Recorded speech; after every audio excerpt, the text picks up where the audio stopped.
If you just stumble across the channel, it's probably because somebody hit that like button before. And for those of you who hit that like button, comment, and subscribe, I just want to say thank you. Thank you very much. She's trading all night, stacking her claim. Ooh yeah. Market's so tight, she's playing the game. Hey, says she's got that glow nobody sees. Ooh yeah. Crypto's her flow, wild as she please. Yeah. She's riding pumps, ledgers are thrill. Ooh, feel her jumps, gains her will. Ha. Oh, she's sweet but a traitor. Ooh, born wild, she's the raider. Yeah. Oh, she's sweet but a traitor. Ooh, market tease, she's the danger. Hey. She dives so low, then shoots to the sky. Ooh yeah. Huddles her soul, she's riding it high. Hey. Whisper coins are mine, chaos in tow. Ooh yeah. Crypto's her grind, watch her glow. Yeah. She's riding pumps, ledgers a thrill. Ooh, feel her jumps, gains her will. Ha. Oh, she's sweet but a traitor. Ooh, born wild, she's a raider. Yeah. Oh, she's sweet but a traitor. Ooh, market tease, she's a danger. Yeah. Oh, notice on her chase. Ooh yeah. Oh, gaze, fuel her pace. Yeah. Oh, traders, her grace. Sweet but a traitor. Ooh, market danger. Yeah.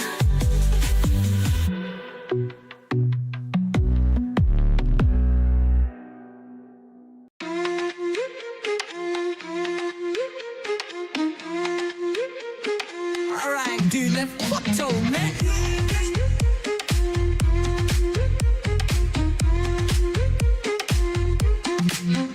They say, oh my god, your wallet's on fire. Stacking sats, I'm pumping higher. Grab my trades, my dear, chase the moon so bright. Crypto's got me rocking, dancing through the night. You hooked me deep when I bought that pump. Oh yeah, I'm spinning wild till the bull run jumps. Woo!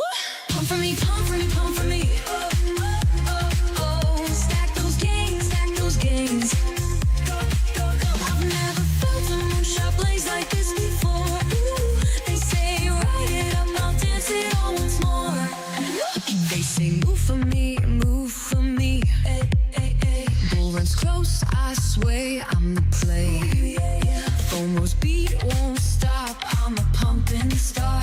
Crypto hums my groove, dancing near and far. Ooh, you hooked me deep when I bought that pump. Ooh, yeah, I'm spinning wild till the bull run jumps. Ooh, pump for me, pump for me, pump for me. Oh, oh, oh, oh. Stack those gains, stack those gains. Go, go, go, go. I've never felt a moonshot blaze like this before. Ooh, they say ride it up, I'll dance it all once more. All once more.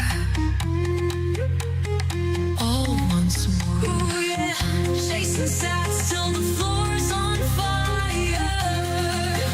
Woo! Oh, oh, oh. Cup on me. Oh, and you'll be.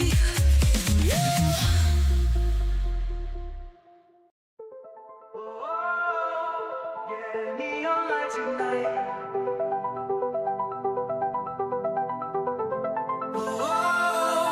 Yeah, rising through the night. Caught in the glow, where the charts collide, dips fade away. I'm on this neon ride, sats in my veins. FOMO's electric spark, ooh yeah. Crypto's my pulse, beating through the dark, yeah. Yeah. Gas feast, flicker, whales dance in the haze. I'm stacking dreams in this digital maze. Every coin I claim lights a moonlit flame, ooh, smooth. Bull runs my wave, I'm rewriting the game. Neon bull run lighting up the sky. Rising through the dark, I'm flying high. Yeah, yeah. Crypto's glow won't fade my soul. Bull run shines, I found my goal. Neon bull run, run, run, oh, oh. Rook pulls behind, I've broke their chains. Flipped the spark to gold, washed away the stains. Markets a hum, echoes in my core. Yeah. Moons lift me up, I'm craving more, yeah. Yeah. Dips turn to light, I'm riding this gleam. Every crash I dodge, every win supreme. Crypto's my rhythm, flowing through my sight. Bull runs my dawn, burning up the night. Neon bull run lighting up the sky. Rising through the dark, I'm flying high. Yeah, crypto's glow won't fade my soul. Bull run shines, I found my goal.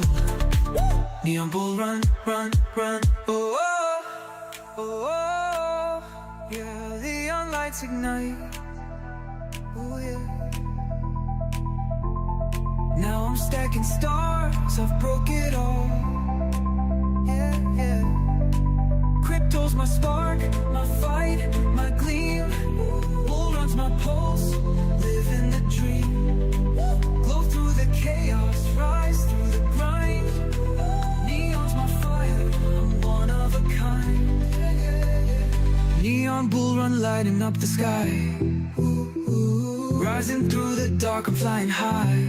Yeah, crypto's glow won't fade my soul. Ooh, bull run shines, I found my gold. Neon bull run, run, run, oh, oh, oh, oh, yeah. Neon lights ignite, yeah, yeah. Oh, oh, oh, yeah. Rising through the night. Neon bull run, run, run, oh, oh.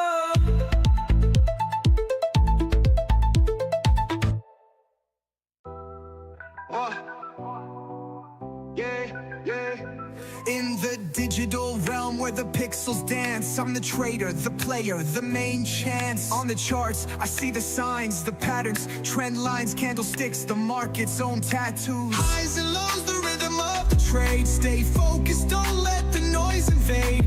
Technical analysis, my trusted guide. In the crypto market, I ride the tide. Crypto patterns, they come and go. Stay ahead, let the market flow.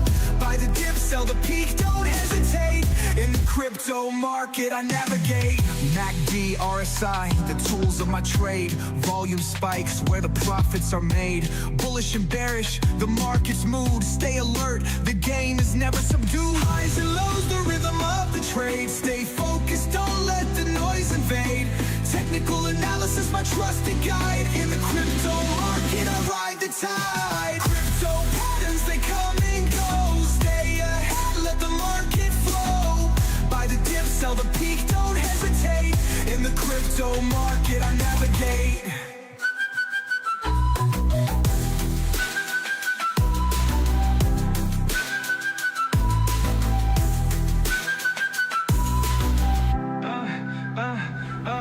In the chaos, I find the signal. In the noise, I see the details. With every trade, I grow and thrive. In the crypto market, I stay alive. Crypto patterns, they come and go. Stay ahead, let the market flow. Buy the dip, sell the peak, don't hesitate. In the crypto market, I navigate. In the digital realm, I'm the king. Trading patterns, my everything. Crypto patterns, they come and go. In In the crypto market I go.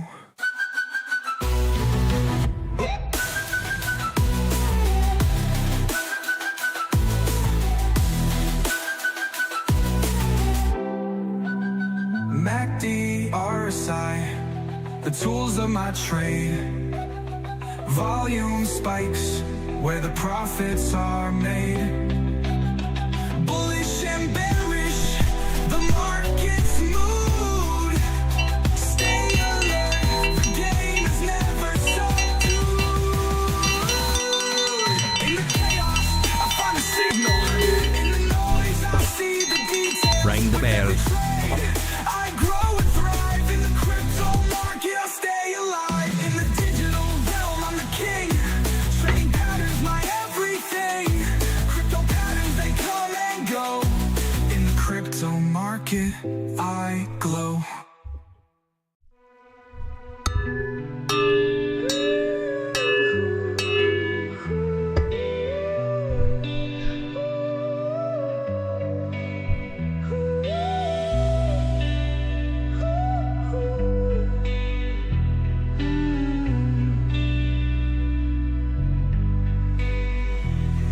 They're gathered around the screen, eyes on the monitor bright. They're waiting for the turkey to stream day or night. With Fibonacci lines and trend lines bold, they're ready to learn their crypto wealth to unfold. Here they come to watch the turkey. Oh yeah. Ladies and gentlemen, prepare yourself. The turkey has entered the building with the cowbell.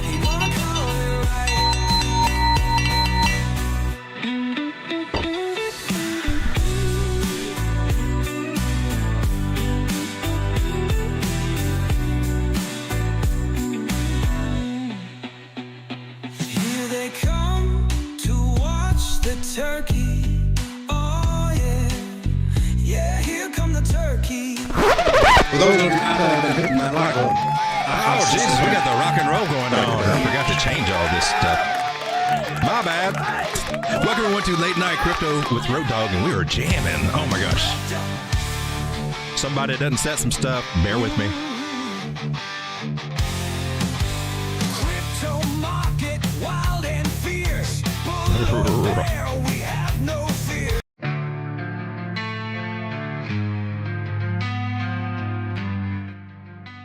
Ooh, sorry about your ears on that. My bad. I did one of those non-talking streams today. Met her at a blockchain party. Oh, I'm trying to mix up this playlist, but it's just not mixing up. Welcome to the stream, everybody. How's it going? It is we're headed toward the weekend. We had a Friday, which was ups and downs, and that's surprising because we're just in a bunch of chop. But we're not making any lower lows, and that's something to be grateful for and thankful for if you're trying to actually accumulate and maybe kind of take some longs out on Bitcoin and whatnot. If you're not trying to short it to the ground, because she's been, kind of been shorted enough. We're at an area, could be bottom, could be a support. The shorting from here is, it gets more risky. But you can still do it on small moves, looks like. And the best that I can see on this 4-hour chart, let me zoom out here. We got a lower low, but now we're working on a higher low, and that's a good sign. That's cool. That's cool. We still have not really made any successive higher highs. That's our goal for if we're going to have any goal this weekend. And if we're going to do it, we might as well at least knock this guy out here, about 96,000. Can that happen? I mean, I'll say it can happen. Will it happen? Jeez. Just when you think you got something good going on Bitcoin, they come and they just knock you right down, don't they?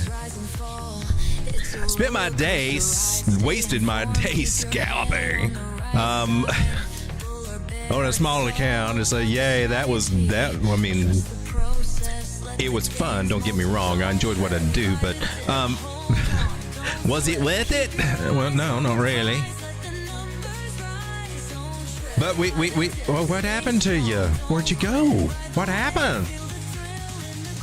You better be open. Okay. Oh, now you were a little bit more. Oh, wow. So, yeah, we're entry down here, and I'm only up like $1 or something. This is a small trade, but still, you know. Hey, you can crank on that leverage. No, I ain't cranking on no leverage. We got enough of it here. I can put my stop loss right up there so I can make 35 cents. You would expect to get a little bit more out of 20 bucks, wouldn't you? Anyway, I can't tell that this account it has not really. I've not made $1 million today, and this is not the answer to make that good money. The good money comes from longer term holds, swing trades, but basically the ones that you hold for a long time are going to make the most amount of money, as long as you'll get scared and do something stupid. Those are the ones that are going to do it for you this cycle. Don't get it twisted and think, oh man, I got to become this day trader to make. No. I mean, there's some people that can do good with day trading, but if you peep them out, I mean, they're actually swing trading because they're not closing out usually every day. You know, they catch they scout and they get a good entry. And some of them got some good strategies to get bottoms and ranges and tops and ranges, and they're swing trading that and playing a range strategy. And that's not happening every day just because you click over and say, oh, they're up $5,000. I mean, they're doing good. Don't get me wrong, but it's not like they're doing that every day. Okay, it's taking time for that to happen. So you shouldn't feel. There's one thing about crypto YouTube and being, especially if you're new in the space, if you've not been in the space for a while and figured out how all this stuff works yet. I mean, you might feel inadequate. You're like, I'm trying, I'm learning, I'm paying for all these groups and courses, and I'm not seeing what they're getting. Why? Well, there's a multi reasons of why. I shouldn't tell you that. You got to look at your own circumstances. But trust me, there's usually a lot of things you can work out. But if you think that some of these paid people are, just showing you what really made them the money, well, yeah, but I'll see you next cycle, baby. Maybe you'll figure it out by then. They ain't scalping their way there. They're holding. It's the long-term holds that are doing it. That's the stories that you hear in the cycles. It's that has not changed, will not change. So, and if you feel like you're in a bad spot, well, most people do right now. A lot of those gurus talking about their bags being down to 75%, 80%, and that's kind of a lot of people are. If you're mostly a holder in those positions, or got some kind of longer term play on that, yeah, you are. Another sign that they're also doing a bigger strategy in the background, they're just not talking about it as much because the excitement comes from watching that 1 minute chart. There's something magical about watching that, I believe. Just entices people right in. Even though it's the bigger ones that will really clue you into what's going on. You get lost in the details on the small ones. It happens to me even with like the daily and 4 hour. I forget what happens on the weekly, and then here's your ass. Here's both cheeks. You can have them back now. Well, yeah. Thank you for handing my rear end back to me. So here we are coming in the weekend. I'm on a 15-minute time frame, and we've been on this trajectory. How long do you think it can keep going up that way? She's trying to break through here, but there's some good things going on. I like what I'm seeing here on the Ichimoku cloud. I like the moving averages that they're still in reverse order, but they're going to squeeze together. And that's a good first sign, but when they start crossing, that's when the magic happens, is when they cross. I hear some people describe multiple moving averages. Well, they just pinch together and it's going to be a move, and you're just like, okay. I guess but if you pay attention, you can get a feel for which direction that move's going to go in by watching how they react to each other. By the way, I put this book out on moving averages over into the student area over here. This is our free, by the way. I don't charge. I got a trading. It's not a signals group. It's not a. It's not a. I mean, it's kind of it's a trading community. And I don't know what these other people keep bitching about. Well, I got to charge you $100 to keep out the riffraff. Well, we ain't got no riffraff. We ain't got no problems. We got 119 members over there. Hey, cool. That deserves a little applause. That's went up. That's went up. But anyway, over here in the student chart area, let's where did I put it? There is a book over here. I use people for examples to show you what not to do, in case you're wondering what some of these things are. Or maybe commenting on things that, you know, they miss, but we wouldn't miss because we do things just a little bit more advanced. I'm just saying. Just to put it that way. I'm just saying. Well, there, anyway, what? I pinned it. Okay, it's right here. I'm sorry. Is this it?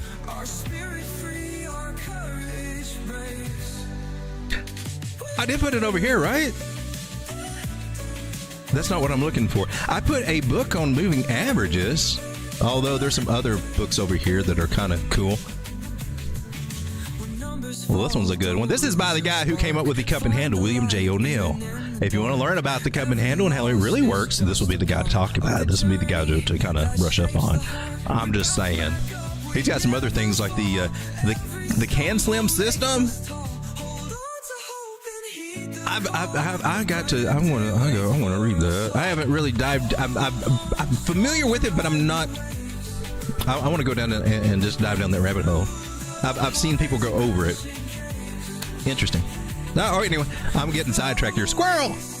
But there's lots of free stuff over here. I could have sworn. Look, there's trading for dummies, swing trading for dummies over here. If you guys didn't know.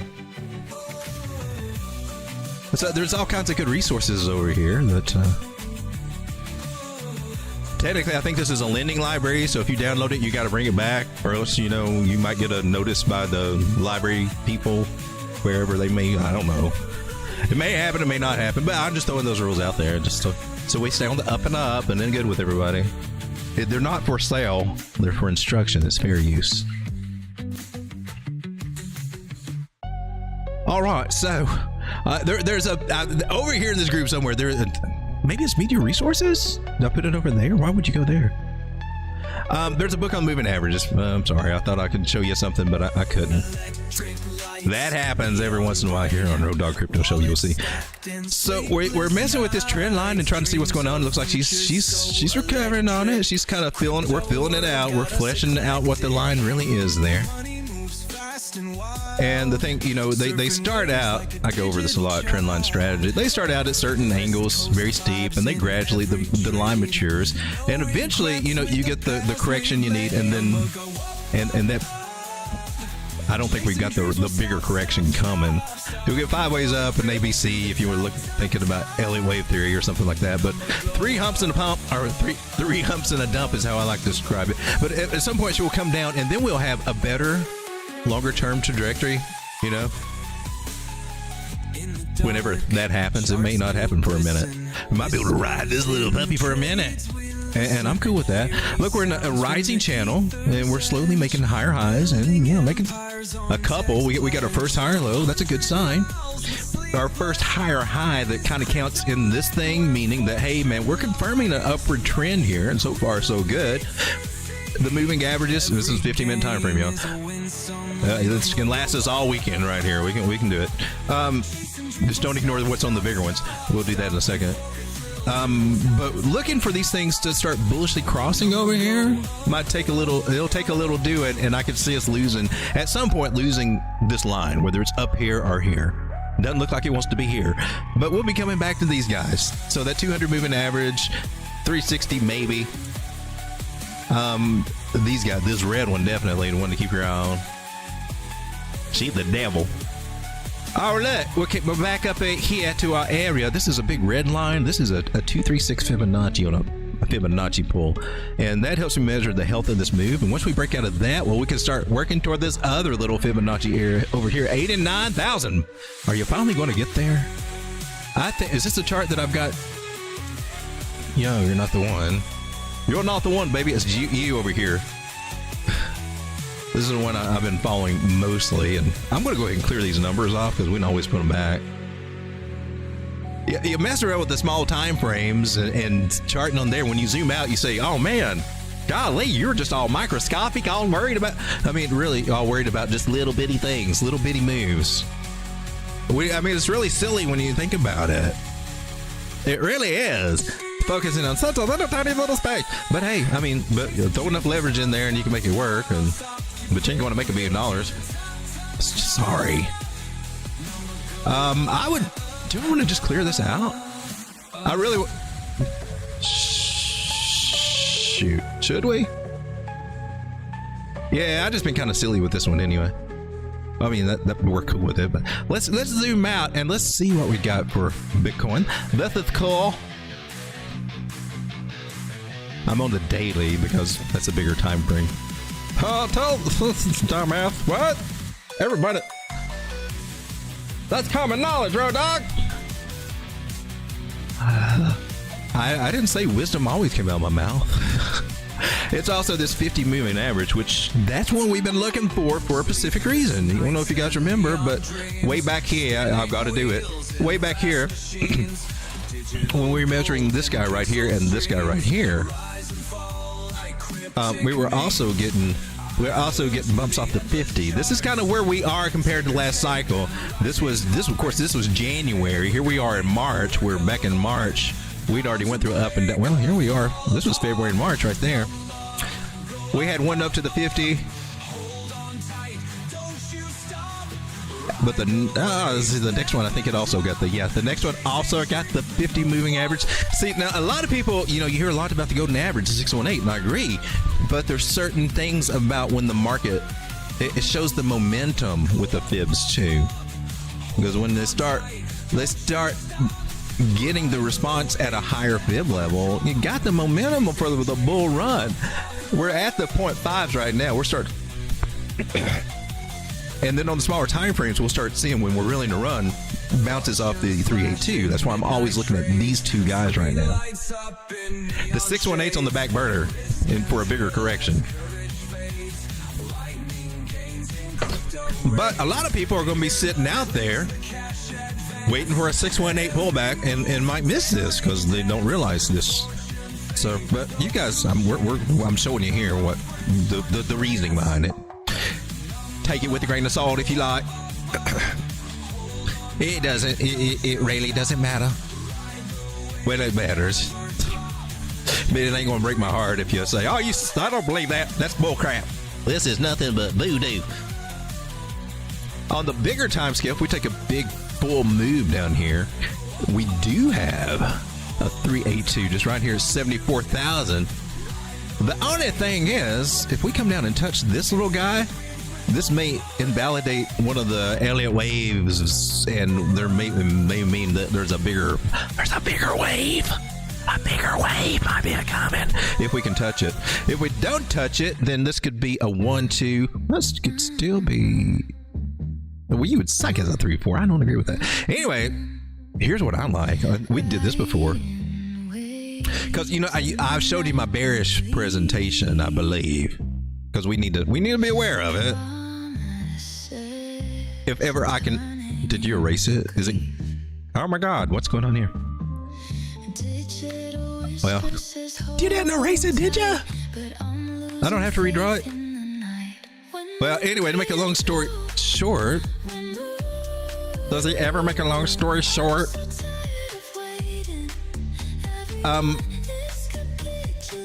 Where did you go? I do this really quick. We'll just spend a minute.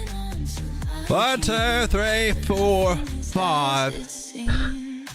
A, B, C is one situation I'm looking at that could get us down to these areas, right? And that's one situation. But let me flip over to the weekly, and we'll put Mr. Elliott indicator over here. Look what he says. Hey, thanks. And this goes perfect with the 4-year cycle. The great fake out. And he's taking it multi-cycles. That's what I find so interesting about this particular 1, 2, 3, 4. Not touching this guy, so we can't. For us to keep this wave structure, we cannot go below 68. Can't touch 68, really. Can't get 69. Oh no! We're done with 69. Yeah, we may have seen 69. Well, let's hope that we have. He's got areas at 73 and 76. I think we've already taken one of those off the table. So 73 be the lowest that he would think that we would go, and that would be touching that 50 moving average, which is a steeper correction. We're on the weekly time frame, by the way, right? This is the one that you need to listen to and make notes. Definitely, I'm learning to make notes from whatever you see on the weekly time frame, because you will forget that. It takes, it can take a month or so for all this, or it takes really months for this time frame to do what it says it's going to do. And you forget that when you're on the smaller time frame, the daily even. I'm on the daily. Well, good, but the weekly is the one. It's capped. It's just general. And man, it's just, it's so easy. And then if you spend your time in the 15 and 6 minute and 1 minute all the time without checking out the big stuff, you forget what's there. You get lost. You're lost in the forest because you can't get the bird's eye view and see where the road is. You're just like, oh my God, tree. Spider! Oh! You ever walking the spider's web? Just wiping my face for like 30 minutes afterward. So I like what I see here on the weekly. Gotta make sure my microphone is on. I hadn't said hello to the chat. I'm sorry, I'm a little bit slow on that. But I think it's important that we get ready for some of these ideas. But look at these. And sometimes I make fun of Elliot because he changes his mind a lot because he wasn't thinking this a few weeks ago. But I liked what he's thinking, man. 142,183, maybe 248,000. Those are the numbers that we've been dying to hear and wanting to hear, right? That makes sense for what we expect. It's just that my theory is that the big boys, they just don't want to miss out on the fun. And they're kind of pissed because their hands have been tied to really get in on this the way that they wanted to, or be able to put and move the funds that they wanted to and get it, and maybe some kind of, I don't know. Maybe I just need to put on my little tinfoil turkey hat, but that'll make me all juicy inside. Tinfoil over the turkey. I've already got some oregano and other spices sprinkled upon me. Lemon pepperita. Makes me want to sneeze. Anyway, so might we come down a little? We might. It can happen. But the bigger things, the bigger signs on the weekly look good. Other than, this lesson that, I tell you what, when she flips this way, she is a lagging indicator, so you'll probably see more of the activity come when she's starting to turn up. She starts going a little light pink and a little curving. That's going to be the time to watch to maybe do something, or maybe to make sure that, and price could be up, already up at a good level when she crosses. You think, oh man, that's kind of weird. We're peeking out and just got a bullish cross. But still, there will still be the areas that we can, make sure that we're locked and loaded and ready to go for the big pump that will be coming. We're not quite there yet on the weekly, but it could be happening next week. Maybe the bleeding may be stopping out over this weekend, and then maybe the next week or two we start seeing some good things, some good love come out of Bitcoin. Maybe that's what I'm hoping. Doesn't hurt to have a little bit of hope, does it? You guys need a little dose of hopium. Breathe it in. Oh, who farted? Son! Oh, I got your own dog. Oh, I got your own dog. Oh, jeez. So that wasn't funny.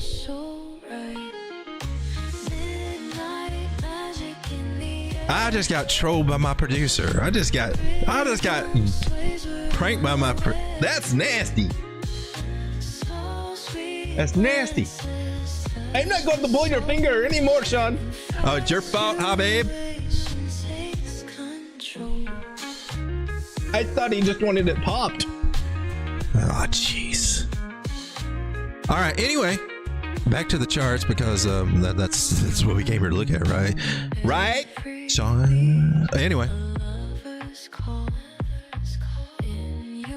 Oh, stop it already. He's over here giving me a bunch of. He's not. Sometimes he doesn't talk in the mic. He just sits there and does this little sign language, chicken scratch stuff that I'm supposed to know about. I don't know. Anyway, so we're going to have a good weekend or not? Possible double bottom scenario going here? Maybe, maybe not. It's got to confirm. You know, a double bottom is not a double bottom until it confirms. That's just a hopeful. It's a hopeful something. And you got this here up here of resistance, and all these moving averages are kind of up here too. Now, here on the 4 hour, however, I got here, let's read it. We're just reading the tea leaves after they present ourselves. We're above the non-moving average, we're reclaiming some of these moving averages. It looks like we're getting off to a nice little start, right? That's cool for the weekend. 4 hour, this one, oh, maybe a breakout. That would be bullish. But so maybe can we do that this week? Are they going to do that? They think you'll run? Do you think they'll run us up this weekend so that they can burn us down again Sunday night, Monday? Seems to be like they like to do. How's altcoins looking? They were talking. They're kind of like in the news today. This is the 300 range. They're looking kind of frisky, aren't they? While on the daily, it looks like altcoins are up about 3-4% there, just on the day. Here on the hour, little by little, just, you know, doing a little here, little there. That's Adam. Hey, good, man. I'm glad to see you're above the $3 range. Where were you? 343. When was that? March 10th? Man, you talk about being a steal for that one. And I didn't do it. I was, well, I guess I was doing some other stuff. Or that's probably a big drop day, and I was having to manage an opportunity cost. Remember me talking about that? But wow. This is amazing. That's a pretty good come up for Adam. That is an undervalued coin, man. That really is. That is, if there is a, I think that's one of the best projects out there, and nobody gives a crap. If you knew how many chains are built off of what they laid down, they were the first layer zero. They're the reason that chains can talk to each other, is what they've done. And like, nobody gives a crap. Nobody cares. That's amazing. It just blows my mind. However, you know, the founders or developers are saying, well, they didn't really design it to be worth anything. But it is one of the most brilliant pieces of technology out there in the blockchain space. It really is so undervalued. Compare that to the other crap. I won't piss some people off, but Hexcoin, I mean, there's a big difference. I'm just saying. You got to go into a whole other alternate dimension to use Hex, it appears. It's not that easy to get, therefore... You got to, well, if you need a sale, who's going to buy it from you? Another Hexagon. I guess, you know. I don't know enough about it to talk about it, other than it is in another little world, dimension, a little pocket universe. That much is apparent. Well, we are rocking out tonight, aren't we? I thought I had the mellow music on. Well, let me come over and say hello to the chat and quit being a chatty Cathy. 22 people hanging out with me. And we've only been on 38 minutes. Oh my gosh, where'd the time go? We got Duality C, Jim Derringer, Road Glide. Shout out to Hulan, MG Motorsports, across the world from where I am. Glad to have you here. Floki's Angels, I never get tired of that. I never get tired to see that. I always I clap for that. Is that favoritism? I don't care. Well, butter my biscuits and slop some gravy on me. I like it. Angel. Avi Medina. Chief and Keith. There's Strega. Strega's an OG. He's been watching me. He's been here nightly for, how long have I been streaming? Started the channel 3 years ago, so about 2.5 years. I think I started streaming then. It's either that or a year and a half. I can't remember.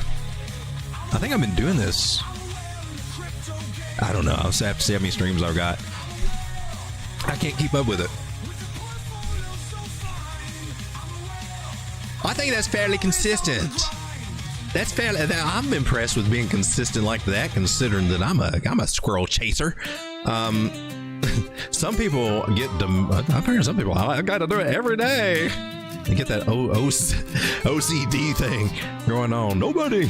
I don't know. I'm like, it sounds like you're a slave to the YouTube if you have to do it every day.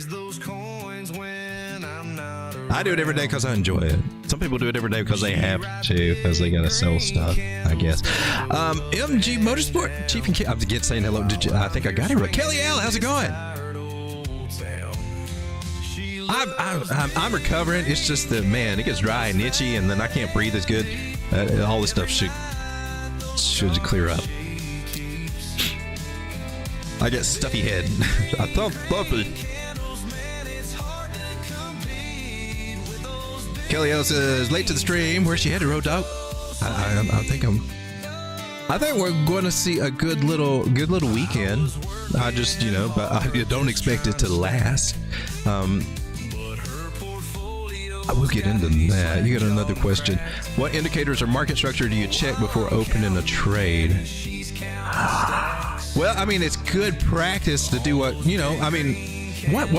do every night here. I mean, I'll run you down what the good practices are. Well, maybe not perfectly. I mean, you should always start with a bigger time frame to see what's going on.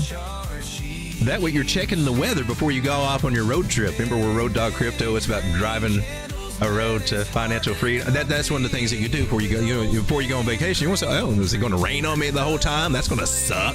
So we do that by checking the bigger time frames. So we always want to keep that in mind. That's the reason for them.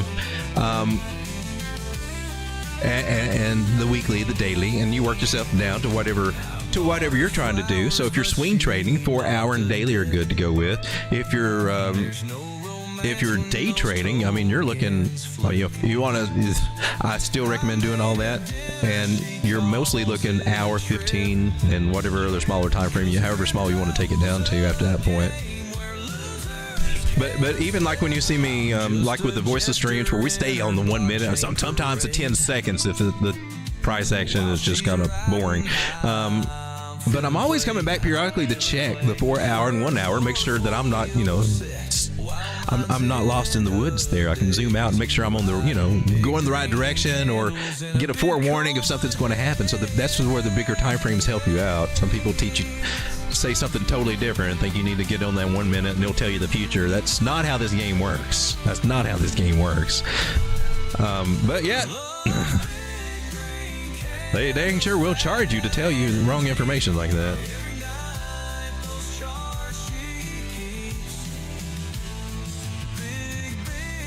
I understand the concept they're trying to get across, but that's not it. Let me see if. So we'll get into. I'll try to. Oh, I got to reopen the chat over here, don't I? Hey, I see Bobby Yaz in there. I haven't said hi to you yet. Okay, pop out chat. While she's riding high, I'm feeling played. Her portfolio set while mine's in a daze. Riding big green candles in a Bitcoin. MJ Bro says the EMA video was great. I watched it 3 times. Oh, cool. I'm glad you got something out of that. Yeah, I did lay out in the chart school series. That's in the. You guys started.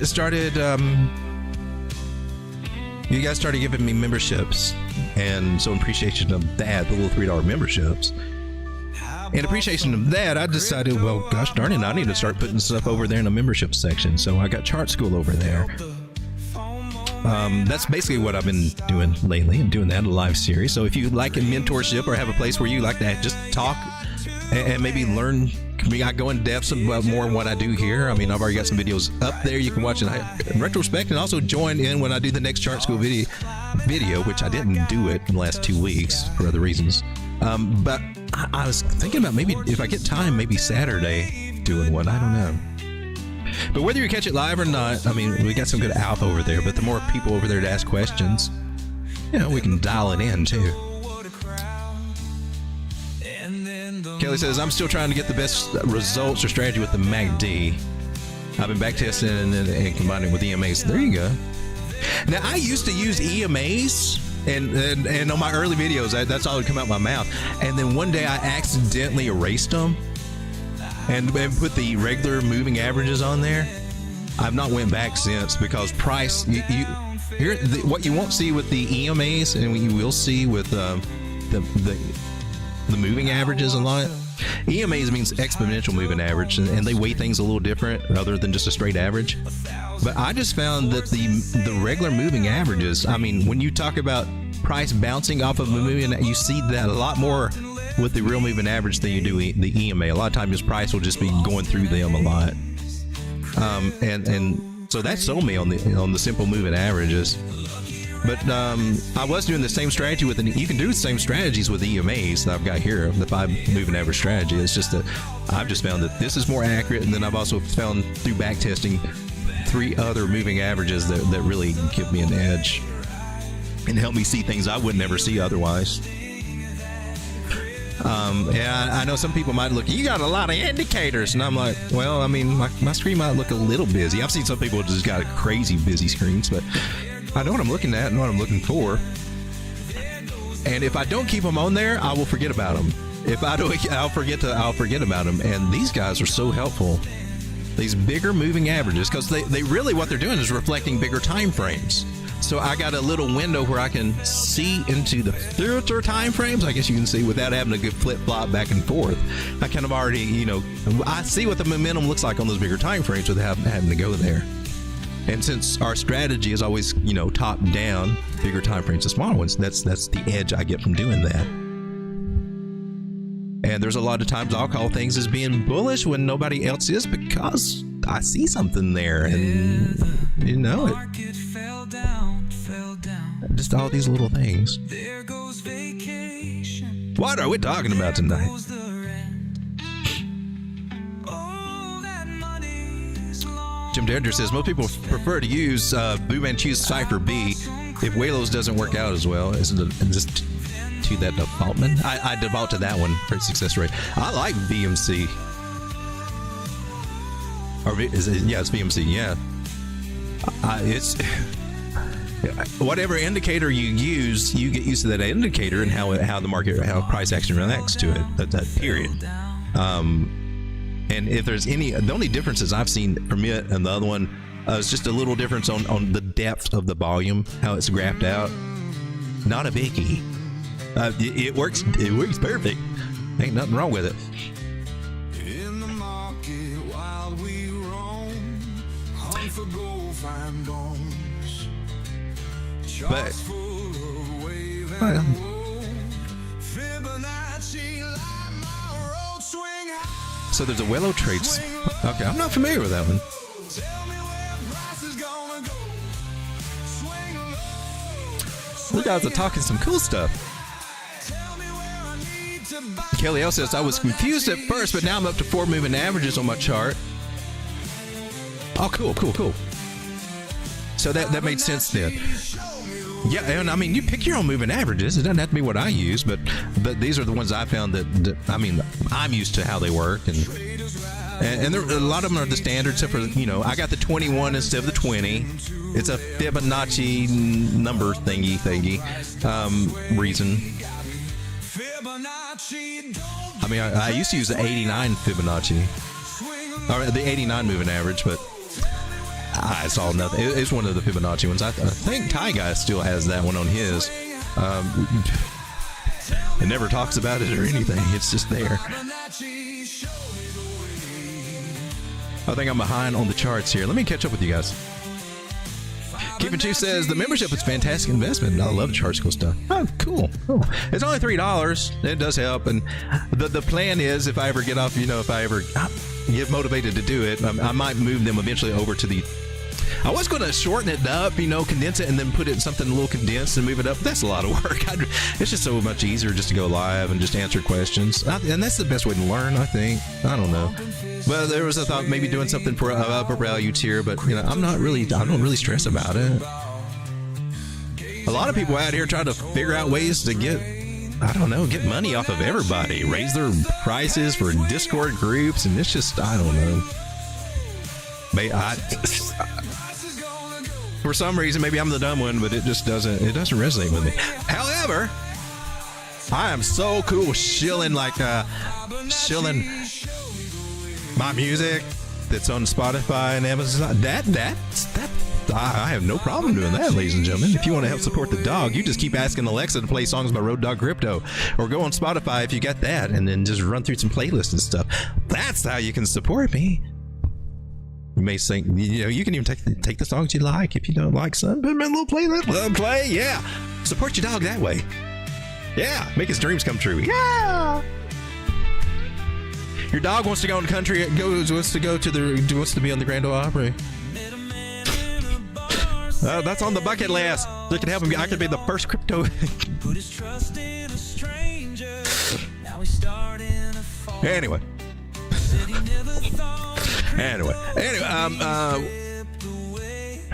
Who says, question, when you were scalping earlier, why would you close your trades rather than reversing the trades? I was slonging. I was trying to slong. I was trying to go both.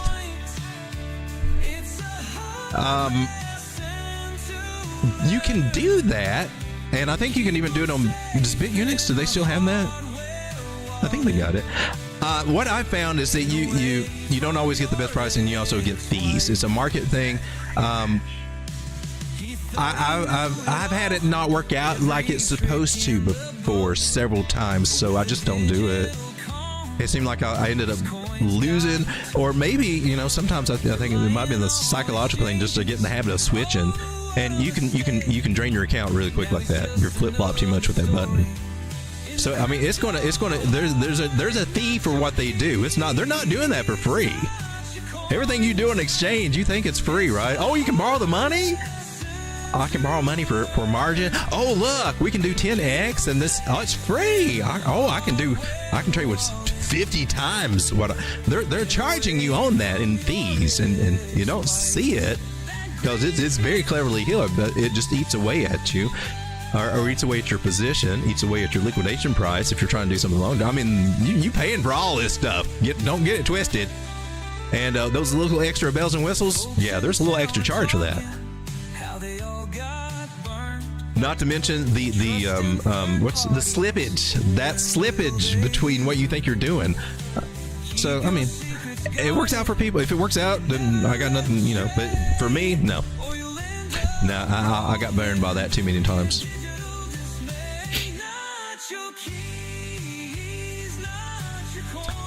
Kelly says, you already have those old short instructional videos, Road Dogg. Those are really good. I watched one. Nobody ever watched them. Here's the thing. Yeah, and when I started my channel, I was so disappointed. Nobody wants to learn how to do this. They just want it spoon-fed to them. And that's the truth. And it's the same thing with the trading groups. People join trading groups to be part of a community, and they're willing to pay big bucks just so they can be part of a winner circle kind of club thing. But, the trading group says, or whatever, even if they got the information there, like I got a whole course over on my TradingView. There's a whole big course. There's an accent to that old course, but there is a very good crypto course. It's an old one from 2018. It's good. Everything that nothing's changed on how this stuff works, people. Nothing's changed. But, I don't know if anybody's been through it. I haven't even been through it because it's boring. This stuff is boring to most people. But no. But yeah, I got tired of making videos and nobody would watch, or very few people would watch. And that's just the fact. That's just the truth of it. Nobody really, you're not going to do good, or you're not going to nail this market unless you actually do the work. Even your trading group people say that. You got to put in the work. Or the paid group people, they'll say you got to put in the work. And you do. You got to jump down some rabbit holes, and you got to start applying some stuff. I forgot where I was going with this. USDT Dominance did something very, very interesting on a macro time frame. I haven't looked at that one in a minute.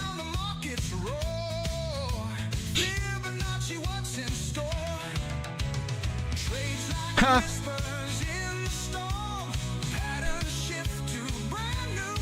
So the Dixie's going down, the dollar's going down, and Tether's going up. Now, there is this argument, and it used to apply. I don't think it applies now. If you map all this out, every time that Tether dominance was down here and went up, that wasn't good for Bitcoin. Is there a way that we can overlap? And so I've been wondering, but what I've been thinking, maybe it's true. Maybe that was usually when Tether dominance is at this bottom line here, that's the top of the market. Saying that January, Monday, oh my gosh. Woo! Our only hope, if that's true, and I can't deny it because we are down. If that's true, here we were. This was April. Remember April 20? Remember we altcoins and everything were off the chain back in March and April, right? And then that's what we bought them, and we didn't reverse until September, October. Remember, that's when it started getting good. Tether dominance is a good. I think it still is a good indicator. We're still going along with the same things. But that sucks. What does that mean, though? What if the more it goes up, the more bearish Bitcoin is, and the more of an indicator that we are in a bear market? And maybe that's where a lot of people are saying that. But what I see here, I mean, that sucks. Our 9 moving average is still toward the bottom here on the weekly. We're still below the red cloud. There's a chance that we couldn't roll over here. I hope we do. I hope that 100 will cross over that 200. That would bring Tether dominance back down. What does this mean? If people are going into Tether, and probably USDC too, because that's the one they're pushing now. They're trying to get everybody to back off of Tether, except for Russia, China, Asia. They still, the BRICS nations, they've embraced it, I think. So that means that we're going to be against it over on this side. And I like Tether. I trust it more than I do USDC. I do. Let's say that. I do. They need to back off of Tether. If it wasn't for Tether, man. If it wasn't for Tether, I would say the U.S. would be in a shit ton worse place right now. I think Tether's probably saved their ass more than what they want to admit. All the money coming into crypto and going through Tether. They bought the bonds. They helped prop up, and then what they get? Hunted like a witch. I don't know, but that's usually not cool when that happens. We were going to try to overlay something here.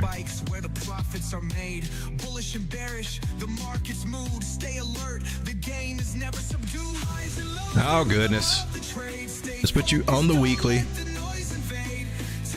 This doesn't work out too good, does it?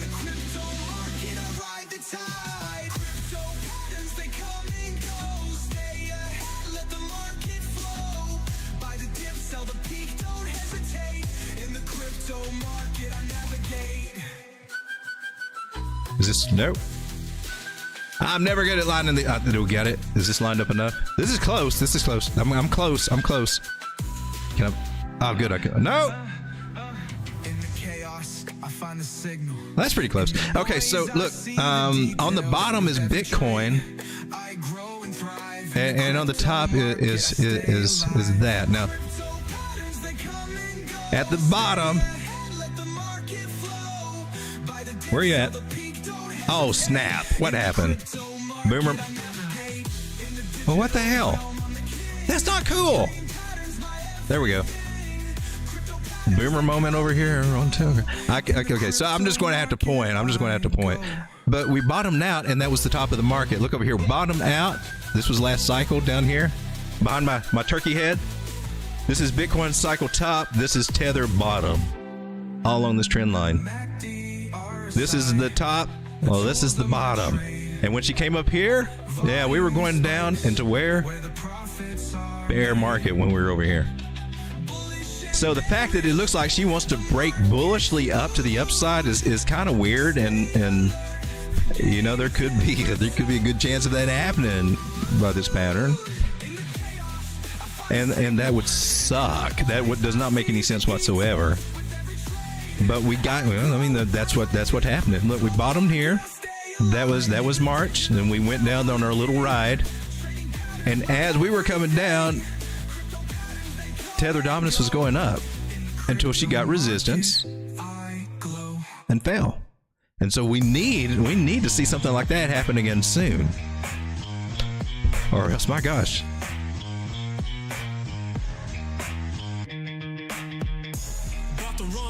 Wouldn't it suck if every cycle from here on out just becomes less and less worth it to be in it? And you're like, oh crap, all the real money is made over there. Now we're just kind of in sucky mode. That would suck. This may be one of the last cycles to make some really good gains, and it may not be as good as it was last cycle, but they weren't as good as they were the cycle before that. Man, 2017 top over there and then altcoins went. That was the best cycle ever, especially with altcoins. They've never lived up to what the reputation that they got then. And of course now we got more than we can shake a stick at. Stop shaking sticks at altcoins. That hurts their feelings. Man, oh man, this needs to roll over. Instead of Bitcoin rolling over, it needs to roll over. But then again, that's why we look on the Bitcoin weekly chart, and there are some positive things that we saw there. I still see them here. So that gives me hope that maybe this cross will happen, but it ain't happening. Ain't happening this week.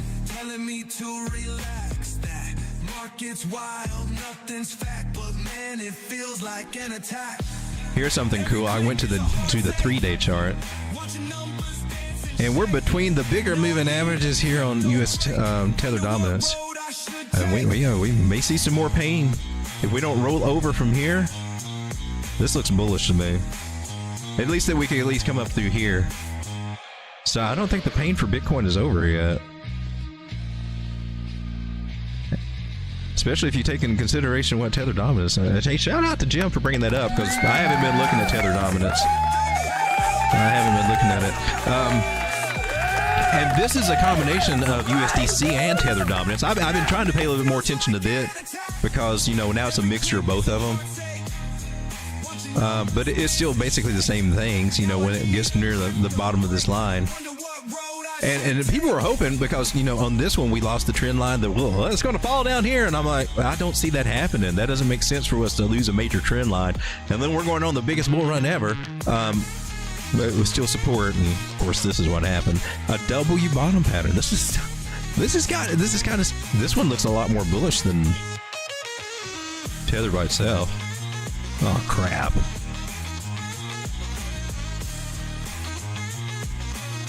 What does that mean?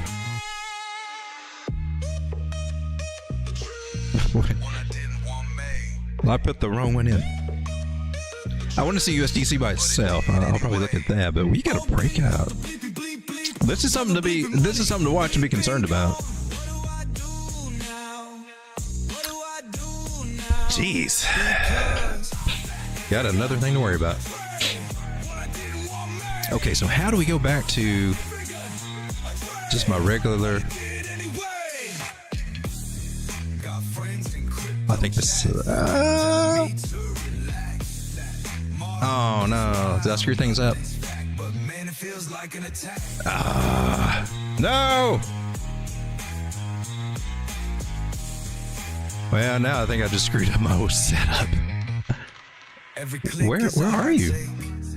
Watching numbers dance and shake. Now I need a crypto break. Wonder what road I should take. Well, we got this. So I got this bag. I guess I'll just go to this and yeah, I think we're good. Boomer moment right there. What's all this noisy stuff on the 3-day chart? Looking silly. It's all our short-term stuff. I don't care about all this stuff. Oh, these guys are coming a little bit together. That's no bears crossed there. That's not good. 12-hour. Let's stick with the daily. Let's stick with the daily because this one's clear cut. And this isn't what everybody's watching anyway, the 200 daily moving average. And if we can get above it, that's good. But what everybody's, especially the 21 moving average guys, all you need is the 21 and the 20. And there's nothing wrong with that. But here's the insight that 9 gives you. She just had a bearish cross, and you think that's going to bounce back real quick? That's going to take. It's going to take at least a couple of days on a really bullish note to straighten that little mess out. Maybe a week. So we got a bearish cross of 9 over 21. So. Again, this comes into the play that I'm seeing that we can come up. We'll draw it out on this one. we're good that we got above this area. That's cool. We need that. We need that on Bitcoin. But if we don't get past this guy right here, or maybe even this one, 89, but I'm looking for 93. These are the big main areas of rejection I'm looking for here. And this, I had this on a chart earlier, but we'll put it here. And I want to say rollover because I'm looking for a rollover. We may not even get up there, but I think we can. And moving average suggests that too. And that's about 92, 96. And what I'm doing right now, I've got limit orders says is Bitcoin keeps going up, I keep getting paid, and then I've got dry powder in case she wants to come over to 67, 68. Because that's also on the picture over here too. I don't want to see it happen, but in case it does, I want to be prepared. And we just saw with the tether dominance and all that, especially USDC and tether dominance, we could be setting up for something like that. And that doesn't make a damn bit of sense for our 4-year cycle. Unless it's, we're just going through, the whole market's going to be kind of put off, and then we do have that extended cycle. If there's ever going to be a cycle that I would vote for, a super cycle or an extended cycle going like in 2026, it would be this one, because I keep seeing more signs of it coming. But of happening, it can happen, but it's not the norm. Then if that's true, then I would probably predict a shorter bear cycle, a shorter bear market. And then maybe the next cycle will be oh my gosh, I'm sure the next Bitcoin cycle will be huge too, because everybody will be comfortable with it by then. I can see how we'd have a shorter bear cycle. Man. But that just means that the gains that we're going to make this cycle just aren't, we need to take what we can get. That's what it seems to be spelling out. And because if we're not going to be more aggressive with their gains, and altcoins are just cycling against Bitcoin, they're just doing this. And if we're just riding the roller coaster, and we're not supposed to be riding the roller coaster. We're supposed to be getting off up here as best we can, or taking little on the way. Because it's happened 3 times already, man. Look, I got in some great altcoin positions. Ooh. Oh, look, they're back. Oh, man, and some of them even lower than what they were. Oh, they're good now. Oh, we're back here again. We keep doing that. So at best, the altcoins are either losing value against Bitcoin, which a lot of them are, most of them are, or the good ones you're seeing oscillating. And that's really the OG play for the altcoins, really, that they would to find the oscillators, especially the ones against the Bitcoin pairs, the ones that oscillate against the Bitcoin pairs. That was the OG strategy to build your Bitcoin with it. And I dare say that I have not executed it that well at all. Please shut the hell up. But if I can get back on the program, I can take advantage of that. But you got to track coins against Bitcoin, and that's not popular. Because nobody's looking at that. Nobody's thinking about these OG concepts. But the OGs with this plan are the ones that made all the money with the altcoins. So I recommend that, always check especially the big holds and long-term holds you got in altcoins. See how it performs against Bitcoin. Keep an eye on that chart, that pair.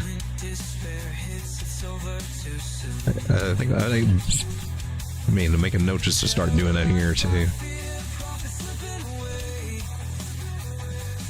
Let me come back to the chat here. Oh my gosh, we've been going an hour, 9 minutes, and we've only looked at Bitcoin. Let me see what you guys have. USDC dominance looks like it's broken out versus. Yeah, I know. That's not going to help our cause either. You got to factor in a lot of it's new money coming in there too. But still, that chart, the way it bounces off that line and lines up, it's not good when we get away from that bottom line. But that would be even all the new money coming into Tether. They'd be selling out to go into Bitcoin was what we would need. Please shut the hell up. I thought it was getting to be less and less important, but I still see the correlation there. So, and that's concerning. But we do need to keep in mind, I mean, there is a bunch of Tether being printed, new Tether, big money coming in and going to the Tether, and especially USDC through Coinbase and everything. Kelly O says, I learned my lesson, always take profits. I hope, gosh, I learned mine. I've took profits, but there wasn't enough. I was being stingy on taking my profits. Go figure that out. Kelly O says, I think everybody's got that story. Your first cycle, though, well, you're doing a lot better than a lot of people that. So, you got that. Be proud of that. Be grateful for that. DOZ says, what's up, Road Dog? Just joining and playing catch up. Need fast track download. We just kind of been spinning our wheels on Bitcoin and stuff. We haven't got any altcoins. There was some requests. I need to go over and see what we got. I tell you what, if you're still here and you requested something, what would help me out if you could just go ahead and throw it in there. Let me just do what I used to do.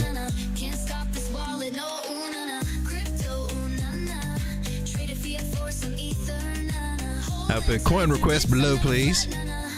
And that way I'll just I'll catch up. If not, we'll be sitting here for the next 3 hours.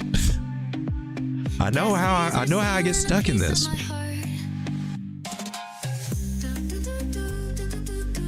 MG Motorsports says, not necessarily because they all buy over the counter, which doesn't really have an influence on price.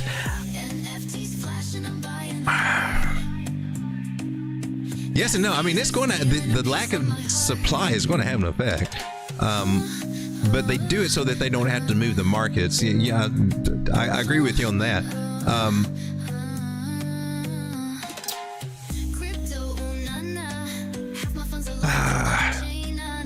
It's still going to have an effect, though. We technically do need them to come up so that they can crash. Jim says, oh, Ace, man, I haven't looked at that in a minute. I've got some of that tucked off somewhere.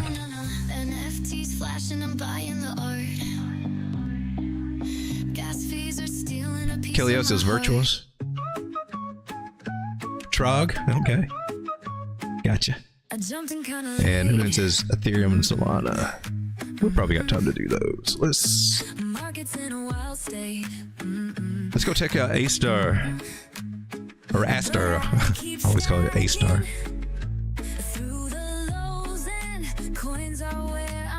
And I like to get something with some volume in it. KuCoin, you sound good. Oh, look. Well, that measure move didn't get. What was that? Measure move, possible double bottom measure move. I took a double bottom from here. Did I let me I'm back testing, see what I did wrong. If I did something wrong. Yeah, that's what I got. So that was a measure move for this double bottom. Nice double bottom too. And we didn't hit it, but that's the thing with measure moves. And that's why but it's important to take it as a measure, right? Right? And so when you see the other guys and they take one and they put it willy-nilly somewhere before there's even a breakout or anything, and then you see them got to do some of the other stuff. I mean, what the hell? I mean, if you're fortunate to have an actual measured move to get you in the ballpark, I mean, don't you try to be as precise as possible? That's my take on it. Measure moves, anyway. I'm picky about measure moves. I don't throw them out willy-nilly. I make sure that they're measures as best I can, because I've seen them play out too much. If you take care with them, and there's an example of one that I took care with that didn't. But there's also another. This other blue line's a measure move. I may have took a more conservative one. Did I? Or I might have. What have I done there? Sorry, got to solve this. No, you might have. Were you it? If you put it, instead of putting it on top of the candle wick, put it on top of the candle body, you might have had a little bit more luck, but coulda, woulda, shoulda. Anyway, this one got hit. Yay, nailed it! Woo! Do that for the algorithm. Who took a trade with me? Oh, I mean, in February last year. Who took that? Yeah, shut up. All right, so Let this be a lesson. Oh, it's going up. It's going up. Oh, look at that flag to the upside. Lost the non-moving average. What goes up comes down. Always in a strong parabolic move. If you're not taking profits on the way up, man, this is why you're catching it. This is why you still got it. That's hard. It's hard. It sounds like it'd be just so easy to do this game, right? I'm gonna buy low and sell high. It's one of the hardest damn things to do, isn't it? So easy and simple. I remember being in 4th grade. I learned about stocks. I was like, I want to do that. All you got to do is just buy it when it's cheap and sell it high.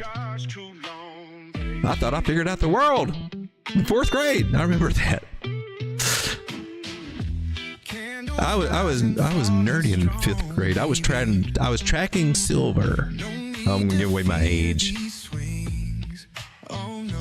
But there were a couple of brothers that were buying the silver market. I didn't know anything about that. I just no, 6th grade, I think. I learned how to do a graph chasing some weather thing in 6th grade science experiment, and how the chart. I thought, oh, I want to do this with silver because I kept seeing it was going up and everything on the news. So I would document it. I'd write it down every day. And then I finally taught my mom and dad to let me go buy some. I could never find it. Didn't know where to find it. Went to jewelry stores, look. And then they tell you about the bullion game and all that. And you find out, oh, you got to pay more than what you actually got on here and the premiums. And I was like, well, this is not how this was supposed to work. So I never got into silver when I was young. I don't know. Hadn't thought about that in a long time. I kind of just never even looked back at that stuff after that point. Well, we're looking at a hopeful double bottom here. What we on? A-star? Oh, man. Why? I also mentioned, well, apparently I'm one of those who round trip this one. It's been in a hardware wallet. Well, stupid. Oh, that point the finger right back at me. I'm the dude that round tripped his A-star because I got into it here. Now we're round tripped it. Ain't that something? Because I got in on these. When was this? Yeah, it was around here somewhere. Oh, great! I'm down under. You went up 3x, and I just sat there and just watched you. Oh hell, that portfolio looks good. Yeah, it looks good. Didn't lock in a dang bit of it. Oh. Well, road docs. Here's a second example of what not to do as well as what to do. Don't do that. Oh man, 0.05. My. Okay, well we gotta assume that we got a bottom. We don't know for sure. Let me do a few other little tricks here.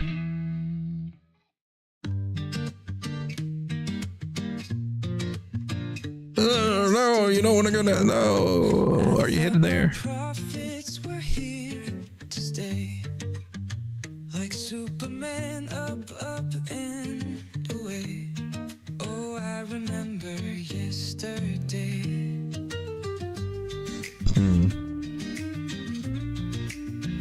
Suddenly, my funds half of what they used. We're going to use a little fib magic here. I took too much leverage like Started out as a pattern trader. Pretty much I'm a fib trader now.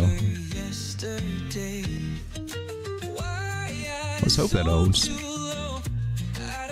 It's an argument for this to hold. Didn't know how far it could go. How I long for yesterday. Ichimoku cloud's bending down. We need to get back up in it. Crypto dreams were just a trade away. Now I'm stuck with losses every day. Oh, I believe in yesterday. Why I chased that dip. I'm on the weekly right now. Let's go here. Oh, snap! Okay, well, it looks like that one's doing something. How I miss That's a bearish cross. That fox. Wow, A-star. I don't even want to open that wallet and look and see what's worth in there. Oh, I believe in yesterday.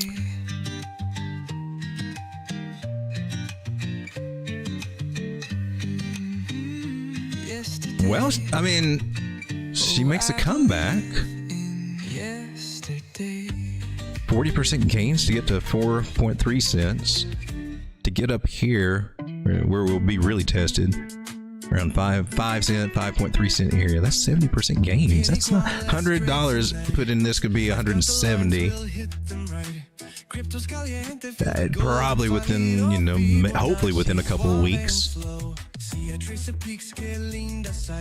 Or you can take $100 and try to scalp and end up making $3 on a good day.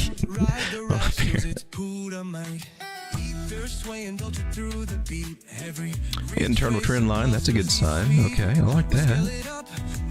Did we do this one? I think I did.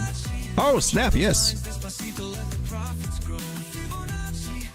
Okay, I'm pretty much satisfied with pulling this a bottom and how my fibs are lining up here. I think I'm gonna venture out there. I'll call bottom on it. I don't care. I ain't scared. I'll call bottom on it. If I'm wrong, he'll just say, "You suck, road dog," or somebody will.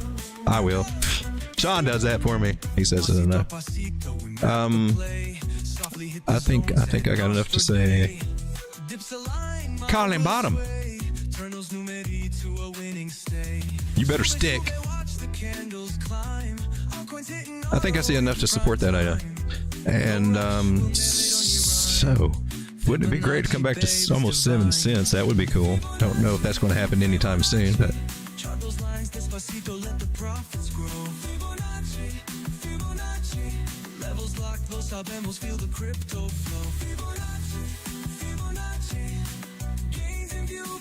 she was rounding, man. She was rounding.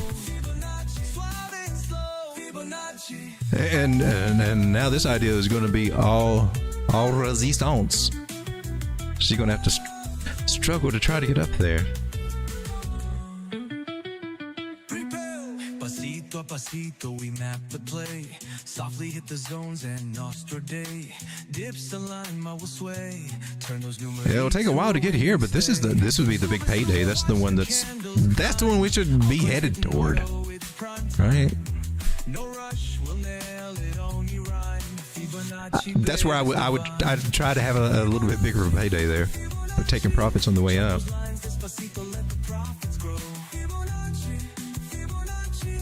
Oh, look, we got bullish divergence here. We're on the daily. We got on the RSI and on the wave table. I call it wave. Is it wave table? Momentum wave. Yeah, that looks cool. I got no dry powder to put in it on the spot though.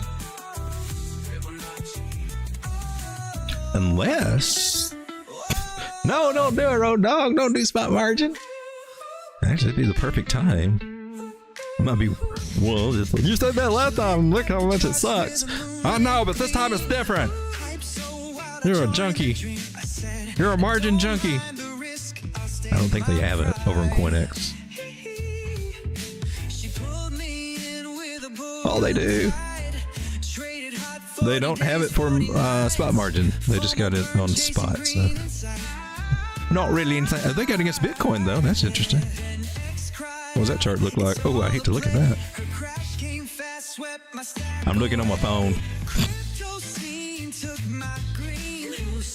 Yeah, pretty much all down on Bitcoin. Just maybe bottom in there. No, I can't tell. Anyway. Hey, I mean, it looks like it's got some bullish divergence. It looks like it's got some hope to start working its way up. What was our next one? Virtuous? Let's go check out Virtual. Well, let me check this one on a smaller time frame because yeah, I like to do that too. 4 hours, see what might be on this weekend. Rich Klaus, got some strong momentum coming down there. That's good. Not quite got to break out from this channel, but hey, she might be working on it. Above the 9, looks like it's trying to. Nice little sketch there, but.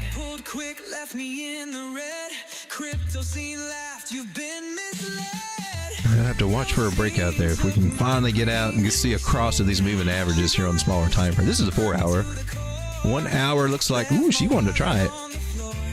She's trying to get above the 2. Or the 200 moving average on the 1. She's trying to do it right now. Well, that's cool.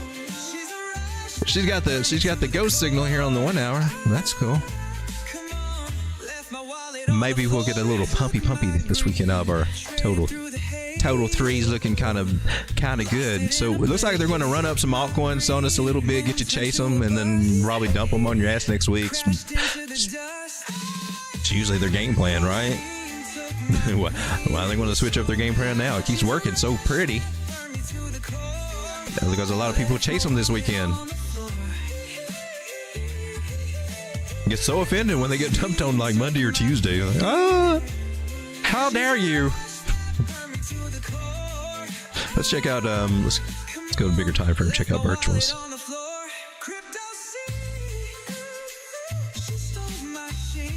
It's getting about time for Joe to go live, I think. Oh no! What is this? You kamikaze diamond that 200 moving average? What the F, man? Why you want to do something like that?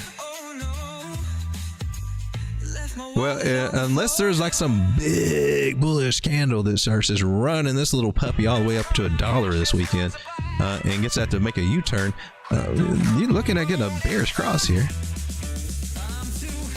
It is cool that the 100's way up here at $2. Now that you know, it may just mean we kind of sideways a little bit more than likely until we can start getting out of this zone. It's not the greatest look in the world. Look, number went up and then it went down. Wow, it's crazy how that happens. Just doesn't ever seem like it's going to when it's going up there, does it? Just never does when all you're looking at is that. You're like, oh, that might get a correction. It can keep going. And it doesn't help a damn bit when you got somebody out here just going, all right, let's throw this out here. I'm trying to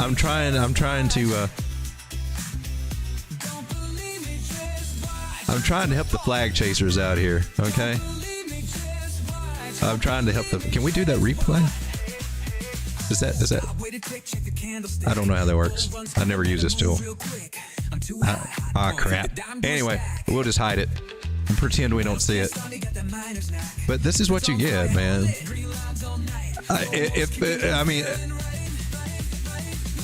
We don't want to be a one-trick pony in this game. You need some different ways of looking at stuff. But, you know, a one-trick pony thing is always looking for a flag to the upside. That works. That works to an extent. But remember, there's a 3 hump and a dump rule, right? How many flags are you going to keep getting? They keep looking for bigger flags. And then, you know, they keep looking for a bigger, and then you get this. This is what always gets them. This is what always gets them. It happens every freaking time. There's always that last flag. I don't know if their strategy is, well, we'll just keep flagging it until it doesn't work. What the hell? So I present this idea compared to like doing the trend lines. There was one, but there's another one. This is even on the daily, but I mean, you get this on whatever time frame and just do trend line strategy. It would have told you to got out here instead of, whoa, okay, instead of doing this. Oh, well, then it's going to do this. Well, then it's going to do this. Well, then it's going to do this. Oh, look, it's a rising channel to the upside. This breaks to the upside, and all you keep getting is all these freaking measure moves from wherever. I'm just saying. Too many one-trick ponies out here. It's an okay strategy, but if you don't know that you only got like maybe 3 chances of getting that flag to work out in your favor at the most. But that's never talked about. It's just always, look, flag to the upside.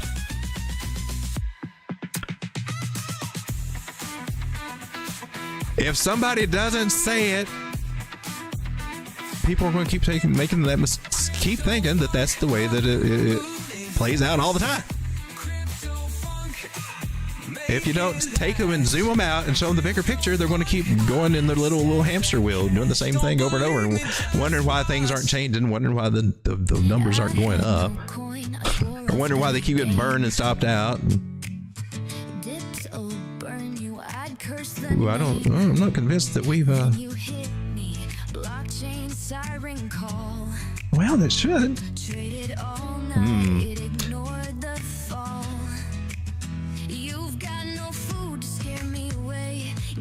Apparently, they can't say FUD. This comes out food. I couldn't edit that. That's an 886 retracement area. That should be. Man, that's going way down to the bottom, too. From impulse move, that doesn't really work. That should be our steeper retracement, but man, it looks like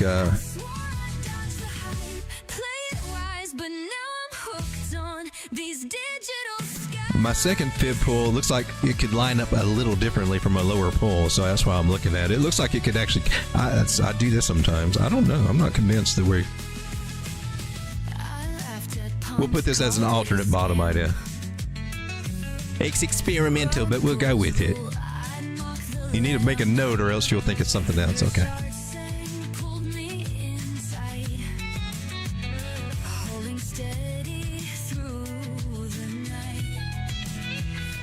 From a fib. Maybe that'll jog my memory. I won't say, what the hell's that? But our general rule, and maybe it'll still play out. I mean, we go with these rules, or guidelines, so really guidelines, I guess. So we need to bounce to get up here, even though there's a bearish cross maybe happening here. Suckers kamikaze diving you. But most likely, there might be like a double bottom scenario go on here. That's what you could see. 100's way up here, so that still gives us hope. It'll eventually come down too. So for virtuals, I kind of see, if I had to predict, which doesn't mean that this is going to happen at all, but if I had to predict what I think price action would do in this scenario based on what I've seen before, I've won up many times. That's bull. Anything can happen, doesn't matter what you've seen many times. I would look for some kind of double bottom idea, and that could soak up all this moving average bull crap and negativity right around this area of support. So that's what I would expect to see. In fact,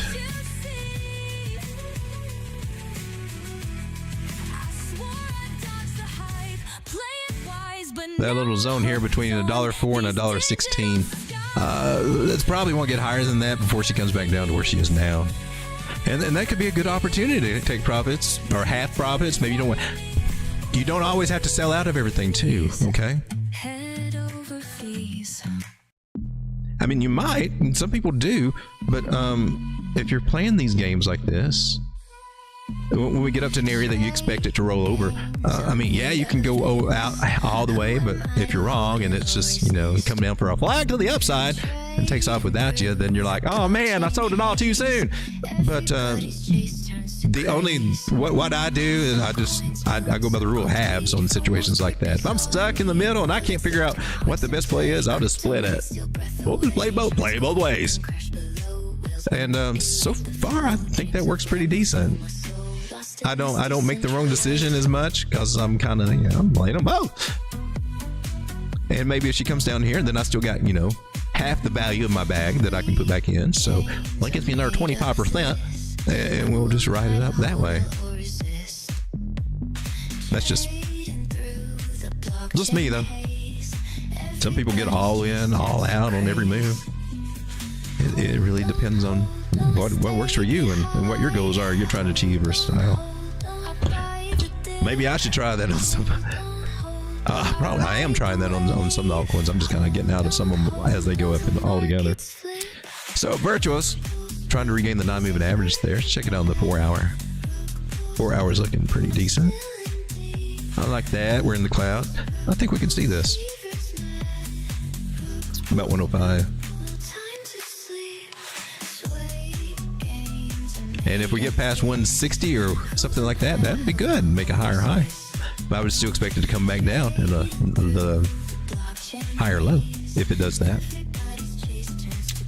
So virtual, you're at 71 cents. Really, you're at 71 cents right now? You went down to what, 60? Where were you before? How about you? You 54 cents. This is the one that was, yeah. Everybody's chasing it at $3 and something. Wow. I know I got a little nibble somewhere around the $3 range in my bag, so I know it's in drawdown. But for people that were, oh man, the flag chasers. Because when you do something like that, and I always wonder if these mentors or these guys, these I don't know. I just wonder if they're always doing something like that. You know, the everybody that's watching, especially on they're just on the 1 minute a lot or wherever. But the new people coming in, like we discussed earlier, people don't want to dig in and learn all the boring crap and I know that's what kept me from learning this for the longest time. I thought it was going to be rocket science. It was just a headache just to look at somebody doing it. And then I found out, no, it's not. It's really kind of like a puzzle game, and it's fun to play. I like it. It really is. It's just a puzzle. It's a puzzle piece trying to figure out what's going next. But I was so afraid of doing it. That's why I went years. I was programming bots with indicator strategies, thinking that was the easy way. I mean, I picked up some good stuff from that. That, you know, it comes out through strategies here, but I just went totally ass backwards. I should have learned T8 first. I should have done that because it's not that hard. It's not that hard if you got good rules to go by. But some people are taking the rules that have been set forth for years and years and proven to be true and just trying to put their own spin on it to make a name for themselves, I guess. And it's just wrong. I mean, they're forgetting the past and what works from the greats, in my opinion. But anyway, flag to the upside wouldn't kind of work in that situation.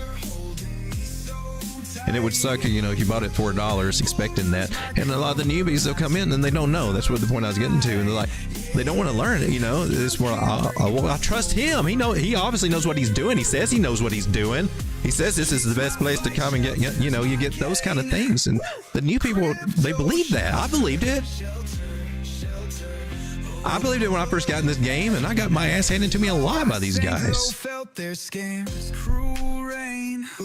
And it's easy to be convinced when you're new and you can't see what you can, you know, experience opens your eyes to what's going on and what's happened in the past and everything. But the new people don't have that, and they're just out there. I feel for them because I was new too, and I got led astray lots of times. And you always get that person, I told you this, I told you it was going to do that, I told you. Listen, folks, by this date, we're going to reach this price, and blah, blah. Yeah, and it's all for ego. It's all for ego. At the expense of the new people that just, really? Well, so-and-so, Crap Boy says that we're going to 100,000. He's got inside information from Mr. Y and Z. 4 years later, guys, I can't believe it. Mr. X was a fraud. He was a fraud.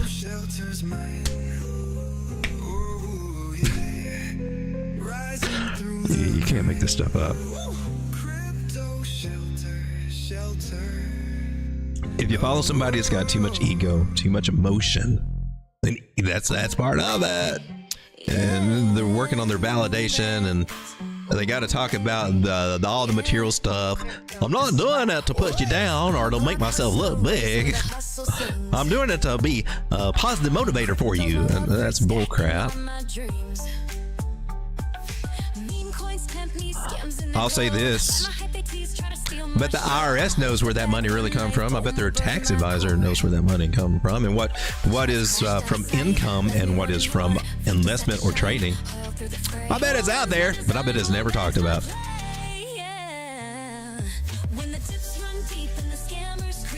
Oh my God, we got him on the rant again. Don't get me ranting. I'll get on the trading group rant and the course rant. I'll do it. Don't troll me. I'll do it. If virtual dips back down to low, if virtual's dips back to 50 cents, I might buy some. It bounced so hard, it seems like it might be an okay buy. Did we did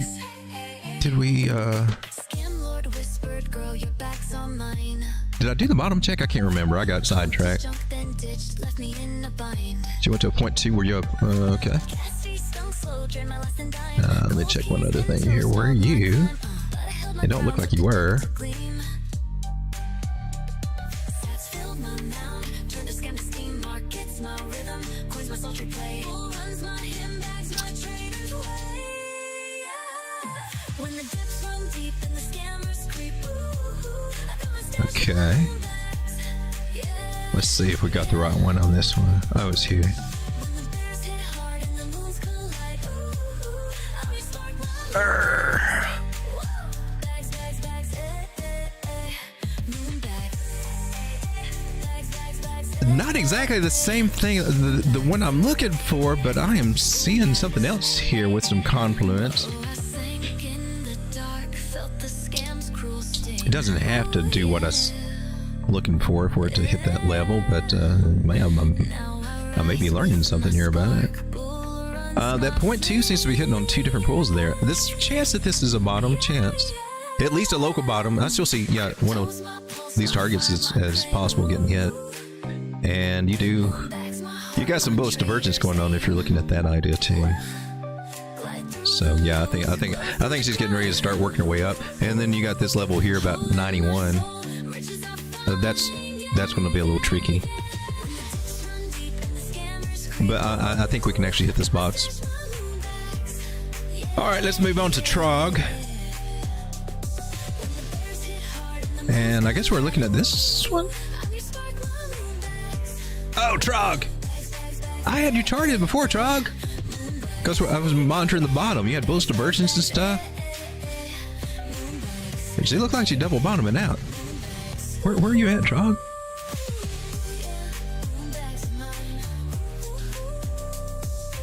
No. I know, we've done this one. Oh, who's this? KCEX.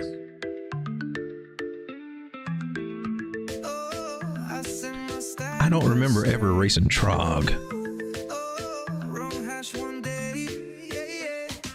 Well, I mean, no, if I knew with Trog, what? It wasn't Poloniex, because they didn't have the volume, did they?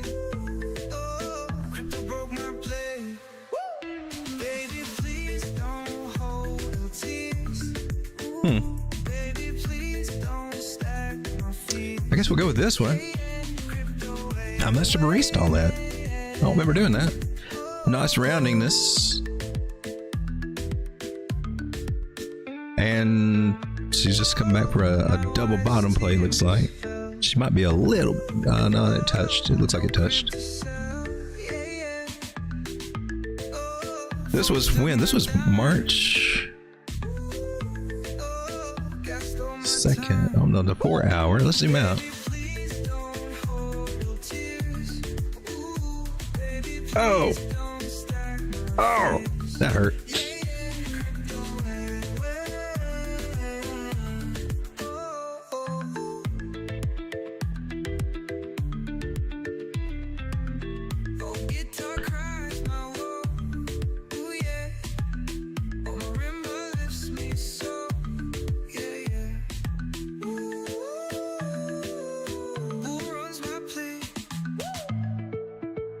I like this song.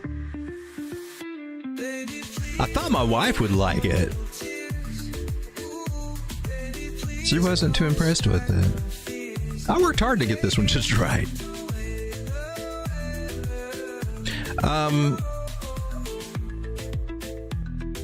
Wow, that's a lot of zeros there.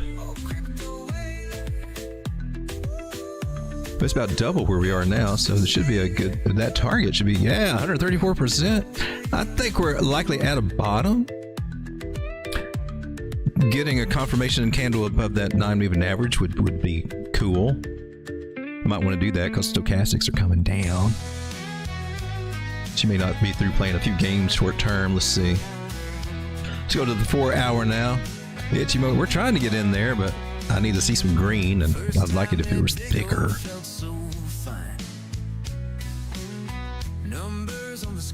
Looks like she did make a little bit of a lower low. Just enough to be annoying. So you can see we got to break out of a channel. Got that idea. And this target would be good to look for too.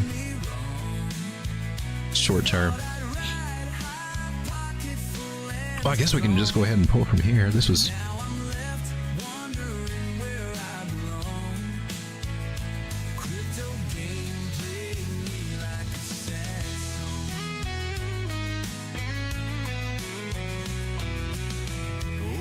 Got the same general idea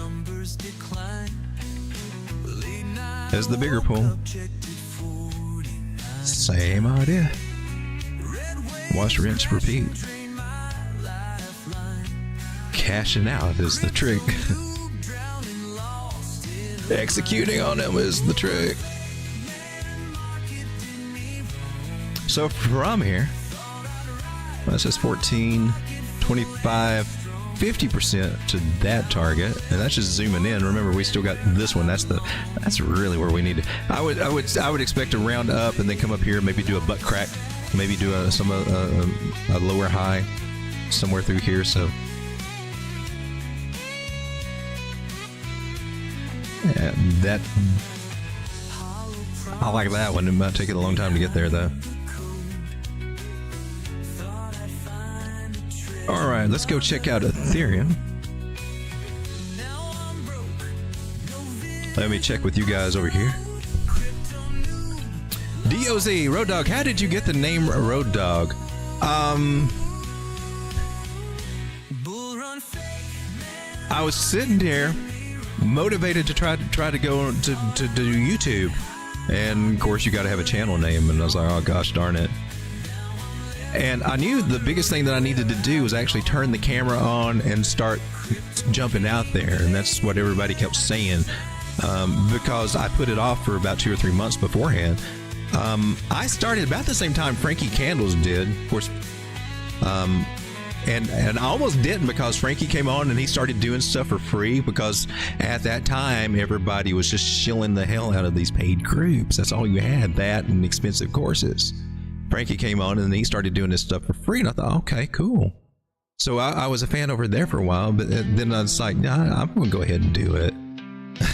Because certain people in their damn paid groups were pissing me off.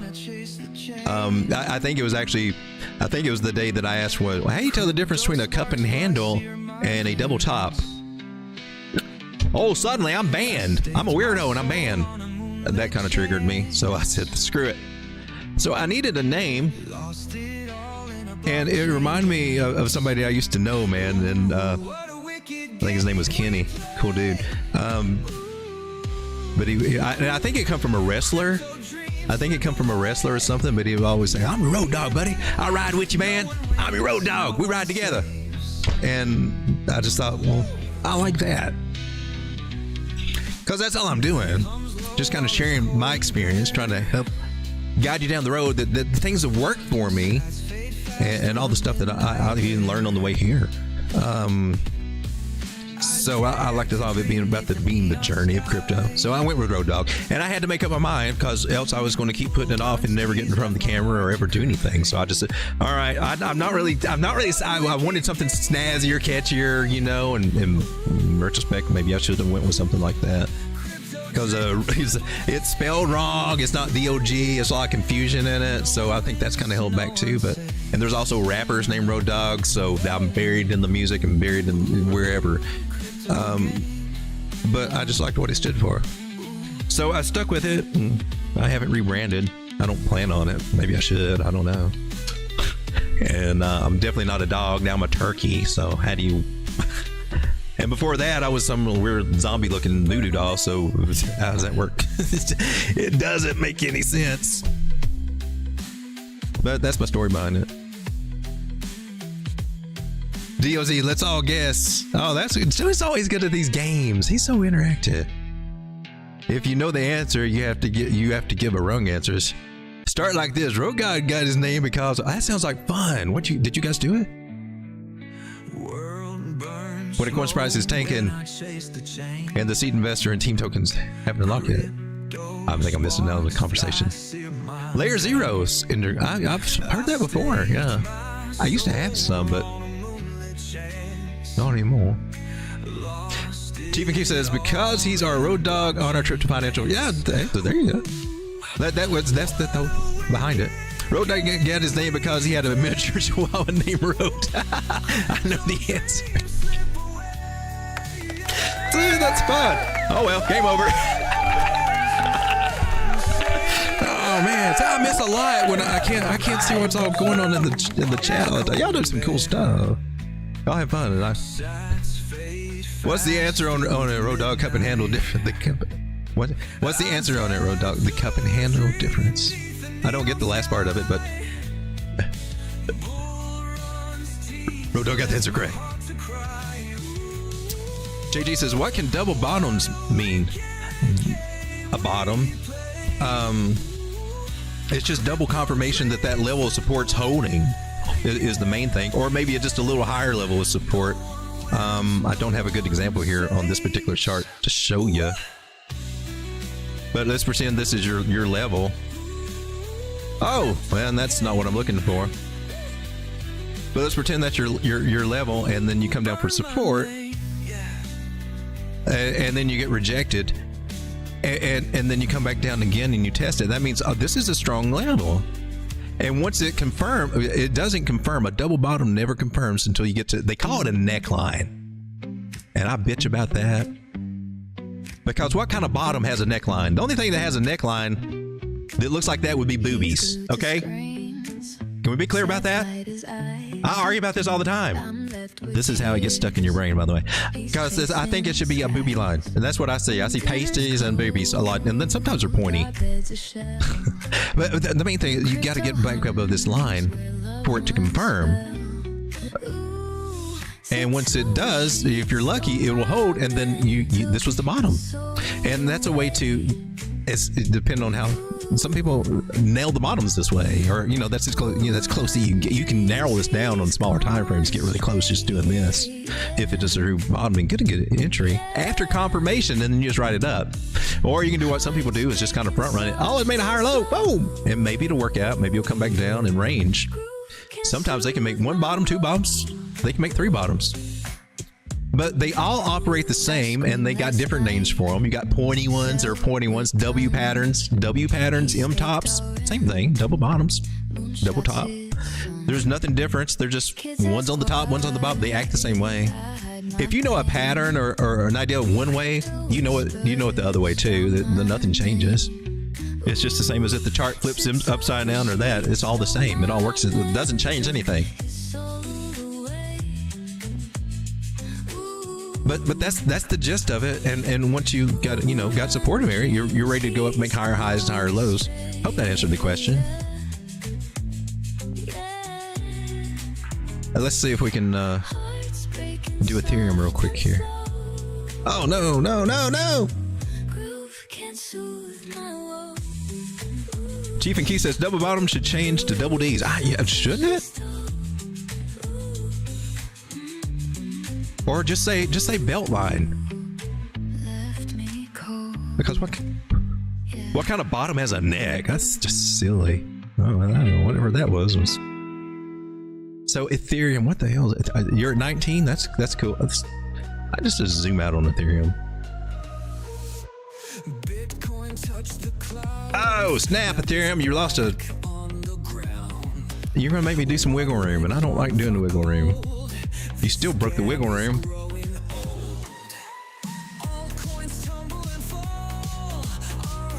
I gave you every last little inch of rope, and you still punched a hole through it. But you came back in it, and maybe I mean, at this point, I mean, I'm going to this little touch on this wick right here. And the further we get away from there, if you know anything about angles and stuff like that, that spread widens, making it a little less, to nail it.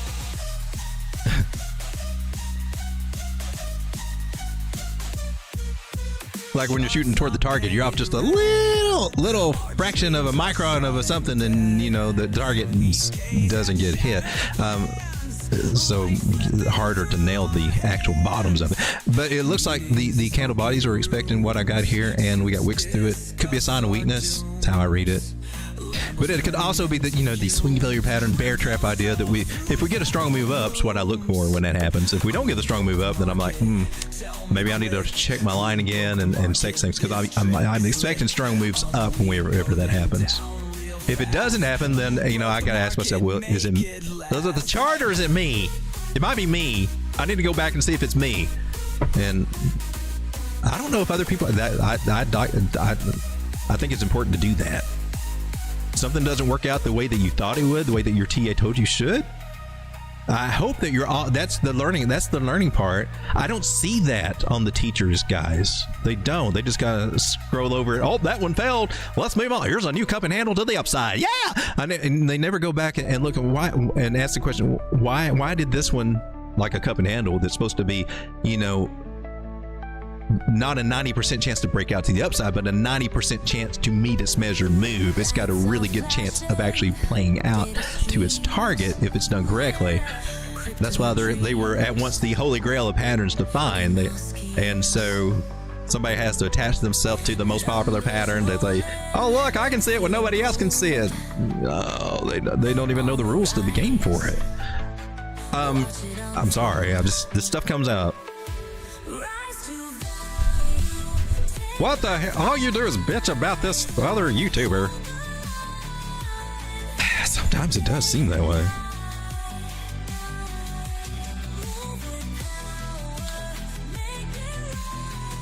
I just, I don't like to see people talk things that aren't, can't really be backed up. And I can back up what I'm telling you. I've got the sources to do it. I can take you to the books. I can take you to the people who have actually done the research on it. I can show you the receipts for how this stuff is supposed to, where the guidelines are. And some of the people that are on YouTube, they're not. They can't. But I've went down the rabbit holes. I've seen it. I mean, it's not that I've got everything memorized, but I know where to find my sources. And I know how to back up what I'm saying. And if I can't, I'm telling you that, well, I didn't read that here, but this is what I think. But the other guys, it's just whatever they've been told before and whatever they kind of think and put together in their brain, in their subconscious mind, about how the market works. It's whatever sounds good a lot of times. And I think that's unfair to people trying to actually take this seriously. So I find it offensive. I'm sorry. I'm so offended when I see people do lackluster, sloppy TA trying to teach people, the new people. It pisses me off. It's done it for 3 years now. I can't help it. So yeah, until things change in the market, I'll do that. So Ethereum, back on topic. Squirrel. Did we do this or not? We lost these more important moving averages, and you can see that can happen even on the daily. They can act as support, hopefully be support, hopefully it mounts off the 800 on bigger time frames, but it can still come down. But the good news is, see the 360s, the 600 and whatever, 800, it can still come back up and retest this little guy over here, 3,000, or somewhere close wherever she happens to be. At some point, we'll need to do that. If by my moving average strategy, there's a sequence of events that often occurs more often than not. So that gives me some hope in this idea. Been looking for a little bit of bullish divergence going on. It's trying, maybe some not the hidden kind. It's the exaggerated kind. It's the weak ass kind. It's the easiest way to say it. But I'll be definitely looking for that guy. Let's take our fibs. Use the fib strategy. Tells us perfectly what we should do. Tells me what to do. Tells me what to look for. That's all I need. I just need some guidance. I just need to know, oh man, I know we got to get up above this if we're going to be bullish and not roll the freak over. So I'm looking for this guy, and I'm automatically assuming we're going to roll over. So 2,300 would be the next target for Ethereum. And from where we are now at 19 something, that's about 22% gains, and that's the target that's worth waiting for. because she needs to go there. She need to get past it. She really need to come up here to 2,600 for real.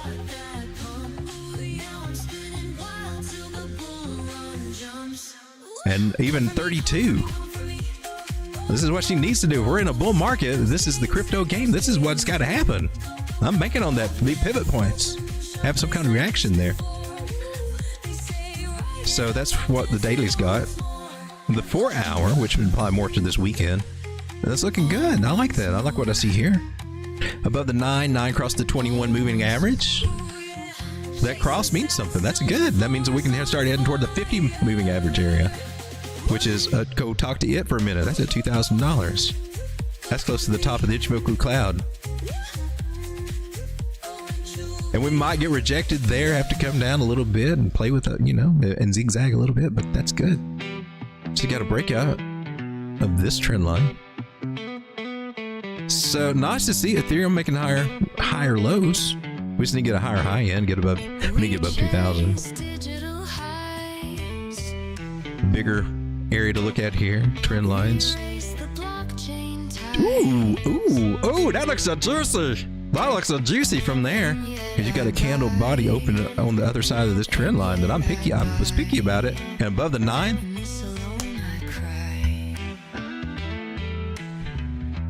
Daddy's going to add a little bit to his Ethereum bag. Daddy. Turkey going to add a little bit to his Ethereum bag. Because I feel like I can add just a little bit right now. Take advantage of this weekend since she's still juicy. Oh, crap. Yeah, this always takes longer than I thought. Okay. Let's take that amount. And I'm on the 4 hour. And before I do that, I want to check this smaller time frame, like a 15, just to see if, should I wait or are we good? I'll do partial.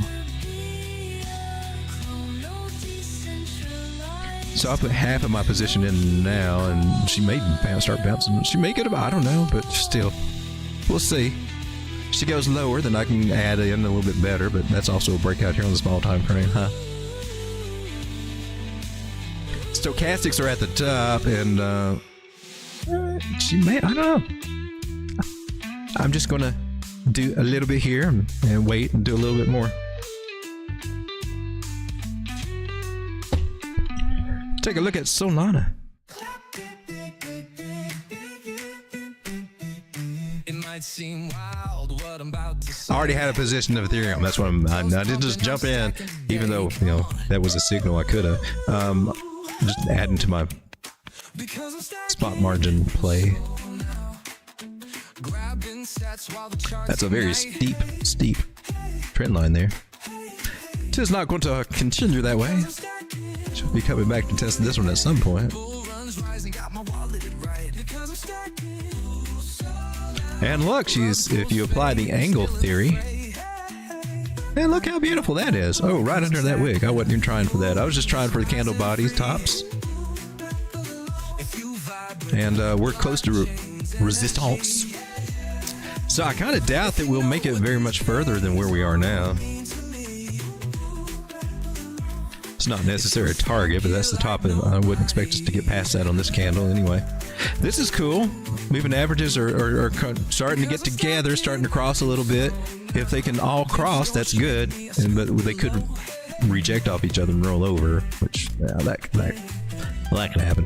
One hump, two humpy, three humpy, maybe. I'm on the 15 minute on. Why are we on the 15 minute? Did I forget to zoom out? Just ran right into the 15 minute without checking to see what's really going on. 618 Fibonacci support. Good sign. Is this anything? It ain't going to help us now. Still, ooh, she's going to have some work cut out for her to do. Let's zoom out. She lost a big major trend line right here. Yeah. The one that she was having there.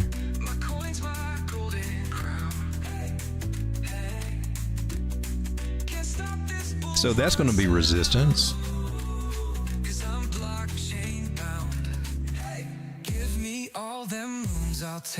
And it's going to be hard to see Solana get past 180. But from 135 to 180.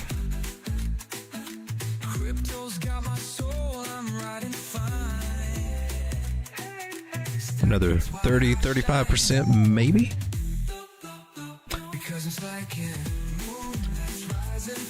And either it's got to get up there and do something extremely hella bullish,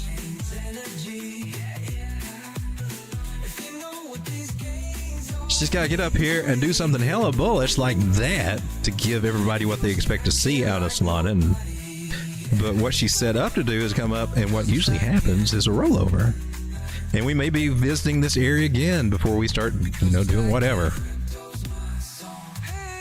And this, this could be a possible double bottom setup. Or even worse, it could be a possible go down lower.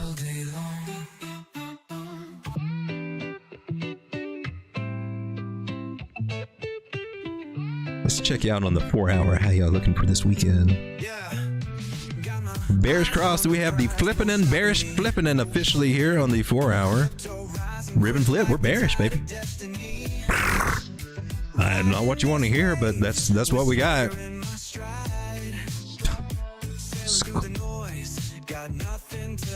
All coins kind of still suck.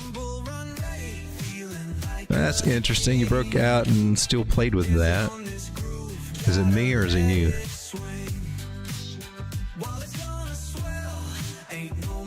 It's like it was me. So I had to go from the wick to the bodies, and then it kind of spells out more of this internal trend line if you want to look at it that way. With resistance, and it flipped it for support, or a breakout, and a lackluster retest. Sucks. You expect a breakout to do good, right? And it sucks when they start riding the leg of the thing down to a lower low. Hate that. It happens though. You gotta understand that can happen. And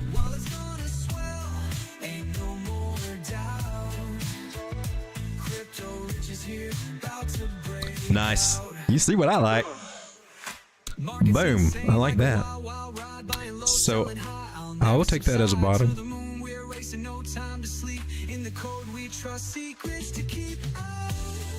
And then we just do what we do. We monitor from swing high to swing low. We're past the discount zone. 236 is our discount zone. Yeah, at least the way I do this. I haven't found anybody else that talks about the fibs this way, but I'm sure I'm not the only one. I'm sure it's in a book somewhere. I'm not I didn't figure out anything new. I just realized something that somebody else has probably already talked about. I just hadn't found out who it is yet. But as soon as I do, I want to give them props. I guess. This is just logical. And it works great. So we know this is the discount zone, and then in a few days or whatever, you'll look back and say, man, I should have bought more Solana when it was under $127, because we'll probably be at 145 or 153. I'd say we could shoot for 153. That looks like a good place to get shot down and have our dreams dismissed, but we also got this little area of disappointment right up here that we could be headed to. That's about 165 or 172, I think. May just wait there to dump on us, drag us down to lower area, so got that. Remember, she had a ribbon flip, so we'd be lucky to get here.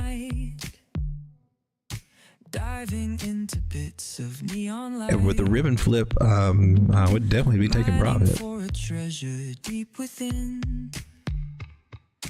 Digital gold, where do I begin?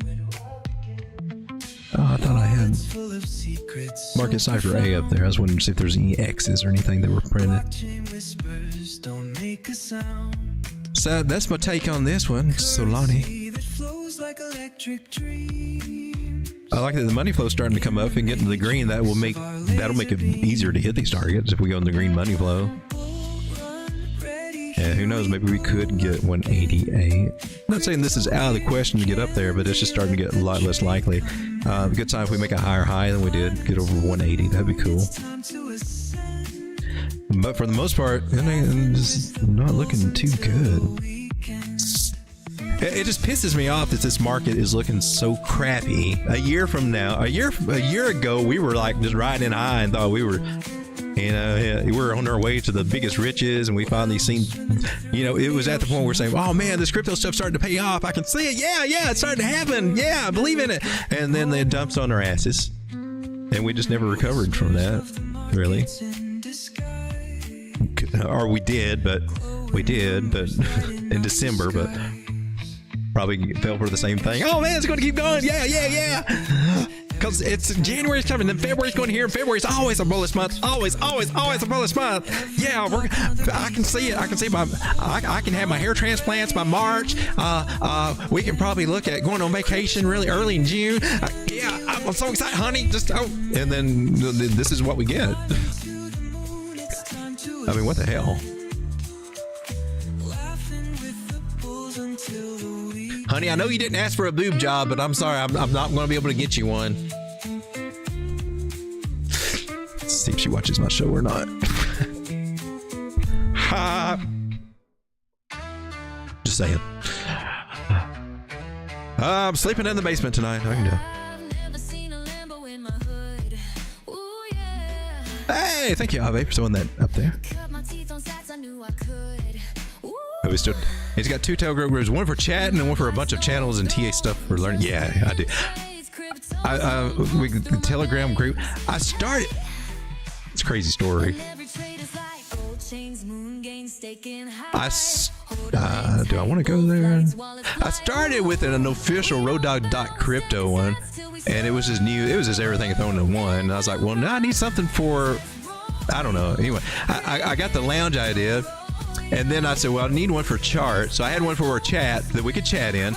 And then I was going to have one just to do charts and chart setups. Then I found out, you can do topics.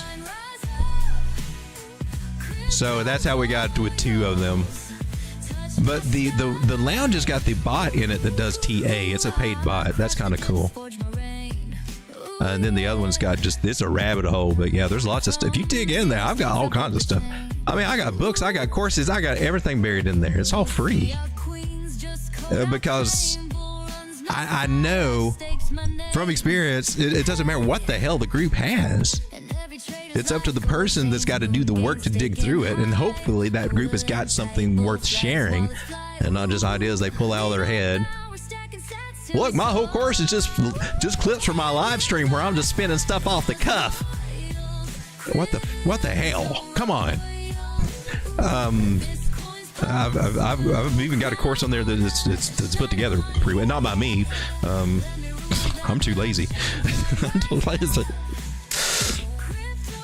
I was going to do that, but nobody cares. That's the thing. Same thing with the groups and with the Telegram group. A lot of you guys that are there don't know what's really there that I put there. And every time I repost, it's like, wow, man, this is awesome. I'm like, well, it's been there the whole time. Just got to dig for it. But that's just our human nature. That's just how we are. But there's stuff over there.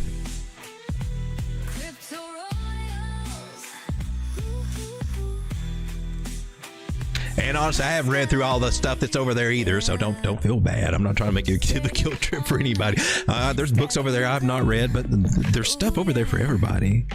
I just want to have resources available for anybody looking, because that's what was missing from me when I came into this market 4 years ago. I couldn't find good direction, and I couldn't find the resources unless I wanted to pay. Literally, they were having courses for $5,000 to $10,000 on stuff that is more basic than what I do here and show you.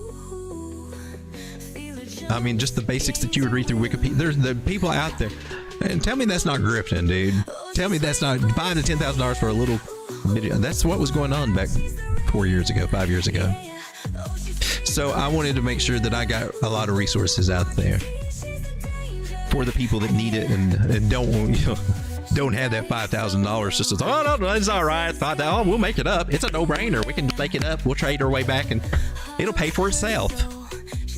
Well, mine will too. Mine's free. It's already paid for.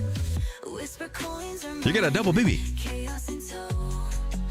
I got free pedicure tools, $24.99. Oh man, I'm getting.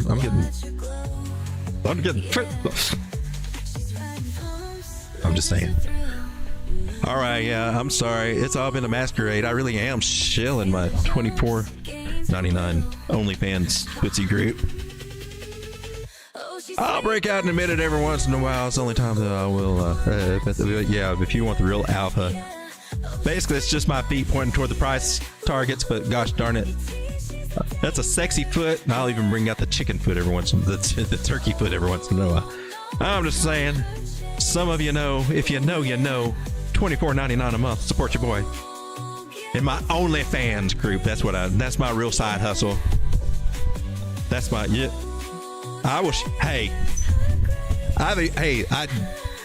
I wasn't planning on doing this, but because it's just you guys and, you know, and I'm feeling a little kinky. This is my hospital socks. Yeah, they're green. They're kind of see-through, but yeah, they're my hospital socks that I got. Yeah. Ooh, traction. I know. I'm not taking the sock off. This is just the lingerie ear candy. Get it. Okay.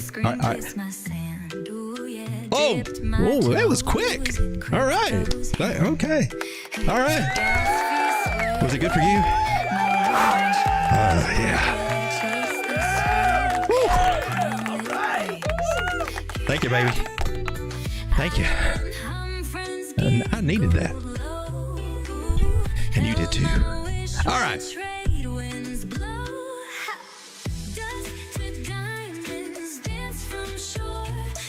I don't know what we're talking about anymore. I am so all over the place. XRP, what? FTP overtook Ethereum. Really? Oh, really? Where? Come on. This is my gainers. What are the gainers and losers? Is this correct? Fartcoin? Are you kidding me? Fartcoin's at 30 cents. Peanut the squirrel?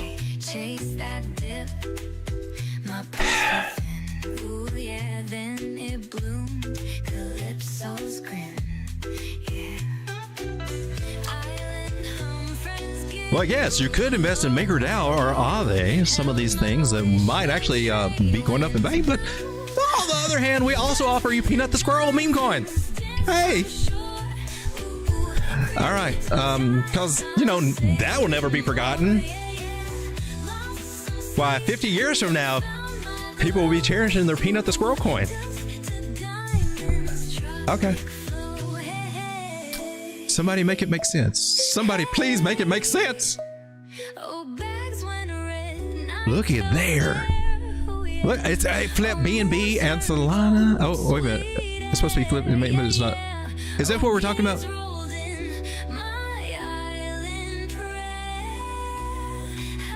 She's maybe I misunderstood, but she's definitely gaining. Look, XRP number 4. I haven't looked at this list in a while. I wish they would take the dang stable coins out, though. That's just annoying. Tron, man, wow. Doge, 17 cent Doge. That's crazy. But you're still number 9, still in the top 10. Where's Litecoin? Litecoin used to be like top number 2, number 3 for the longest time back in the day. She's 24. That's not bad for Litecoin. Polkadot. Oh gosh. That has been one of the most disappointing plays I've had for the last 3 years is Polkadot. This one, however, Metro OEM has been one of the better ones I've had. That one's been awesome. Love that one. I'm glad I caught it early. I don't know how she's going to do from here, but... And Monero. I've got Monero. I've been building a little bag of Monero. And when Bitcoin does bad or doesn't do good, Monero does all right. I don't know if you guys have noticed. I mean, it's not one that's going to make you rich, but I mean, it looks like an interesting store of value for when things go kind of... Maybe a lot of whales use that. I don't know. But let's take a look at it because you can't find it everywhere, and I like that. I mean, it's a privacy coin, and the government hates it and all this other stuff. It's got a lot of things to go with it, but just enough to make it just that perfect rebel coin that probably ain't ever going to die. The IRS was putting out a bounty to try to crack Monero. That was funny. But so since last year when we had the big drop, she went down to 105, and look, she's just been higher highs, higher lows, basically ranged out here. I mean, but it's been strong, and I'm like, kind of like gold. Gold keeps going steadily up. Monero seems to be going steadily up. So she's at 214, 243 is high she's been so far since the bottoms here. But last cycle or 2021, she got as high as 500. I don't know if she'll do that, but I just like to see that it just, you know, it hasn't fallen 80% like all the other damn altcoins. It's actually been doing good. And so that would also mean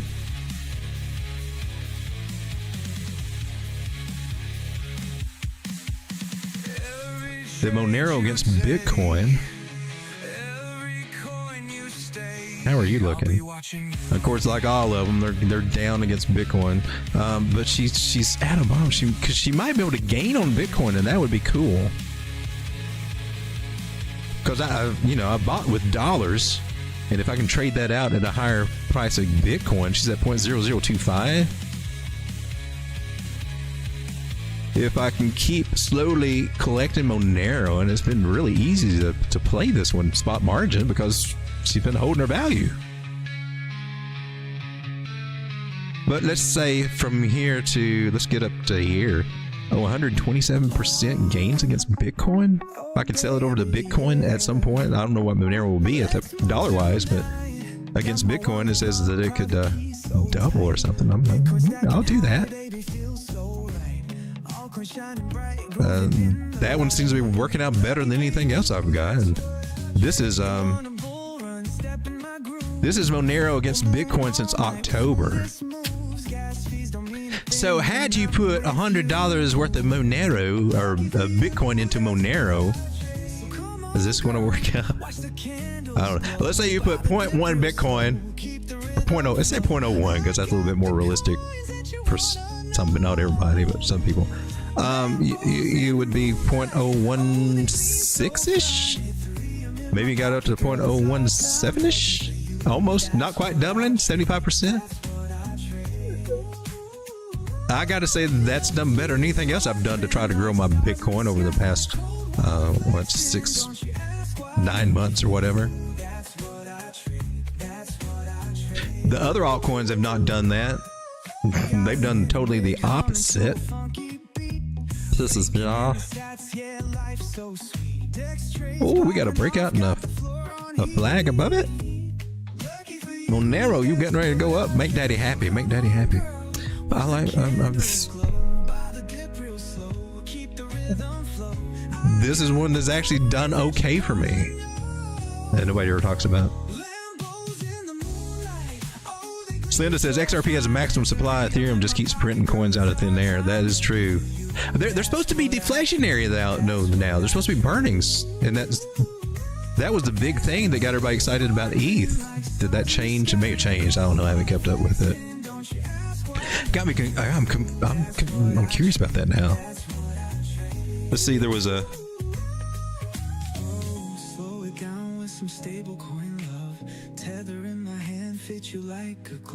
I think there's a. Yeah, ultrasound money. This is the ultrasoundness of money. So this is supposed to be a good thing. ETH supply went up. Are we still good supply change? Current supply? I don't know. I can't remember how to read this damn thing. Burn 64,000 Ethereum a year. Supply growth at 0.73. They issue almost 1,000 Ethereum a year. Isn't that crazy? So here we go. So they've got this burn mechanism, which was getting everybody excited. I don't know, what is it, about a year ago or something? But there, in the last 7 days, there's been almost 18,000 Ethereum issued, generated, versus 1,200 burn. It's like, doesn't seem as exciting as it was before.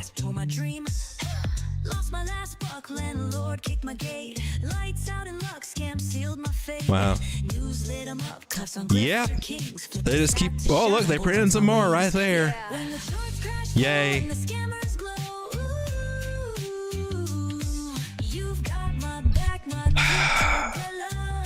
Sometimes I wish I was a Bitcoin maxi. I should have just stayed a Bitcoin maxi. At least for this cycle. I would have been so much better off if I'd been a Bitcoin maxi. Oh no, what's this?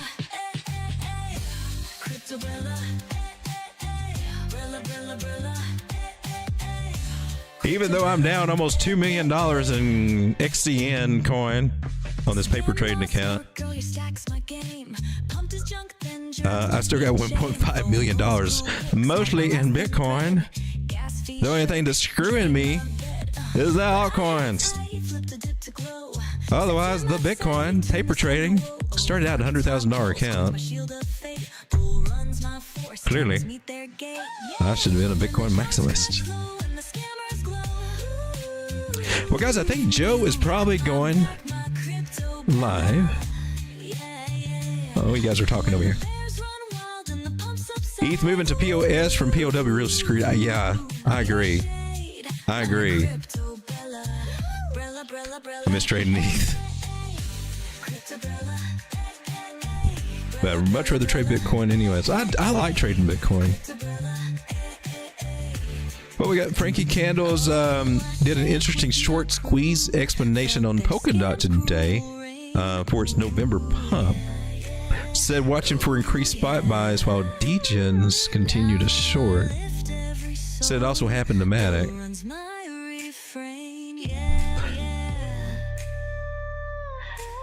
Yeah, I could see a squirt. Yeah, the coins would be beat down so much that I would look for a short squeeze. But man, it's just been such a. Whew. But Polkadot really kind of lost they had a roadmap and what the very complicated way to do what they're going to do, whereas Cosmos kind of did what they were trying to do too in a different way and nailed it. Yeah, Cosmos is sucking too for price, but Polkadot, and then Polkadot they had a direction and then they flip-flopped. Now they scratched it, want to go a different direction. So it's not even the same project that it started out to be. So I don't know. I lost faith in Polkadot. After criminals figured out the NSA could track them more easily through Bitcoin, they switched to XMR. I like XMR. Joe says, no live today, taking the day off. That's probably a good move. I felt very tired when I started to stream. Somehow I've been going for 2 hours and 30 minutes. I don't know. I get energized doing this somehow. I consider myself a Bitcoin optimist this sim, but I'm enthusiastic in crypto as a whole. I mean, that was me too until getting my ass handed to me in these altcoins for long-term holds. They're like, geez. The very fear I had about Bitcoin dominance just ruining altcoin seasons or cycles. I mean, that's what we're looking at. I need to start listening to that voice a little closer.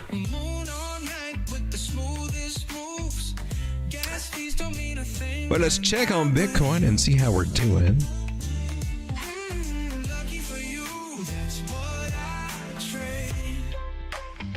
She still looks like she's steadily chugging.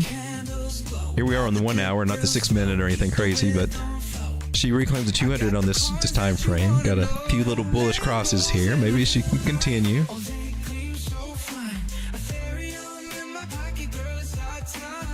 Same thing that we do, and I've probably done it on another chart. But we're clearing our levels. Now we've cleared the 382. Cool. Let's see if we can make the 618. You got to give an honorable mention to the 0.5s for any kind of rollover, because it could happen there just as well now. I don't want to see a rollover at a 0.5 because that opens up if we can't make it up past to 0.5, that opens up some targets even lower than this one. It opens up the possibility for some lower targets that I don't like. Doesn't mean they'll hit, but they're on the table if we can't get past a 0.5 on a bigger move like this, on any of these moves really. It automatically puts these guys on the table if we can't get past that. So I'd like to see us get past 85. I'm still looking for possibly up to 90 something.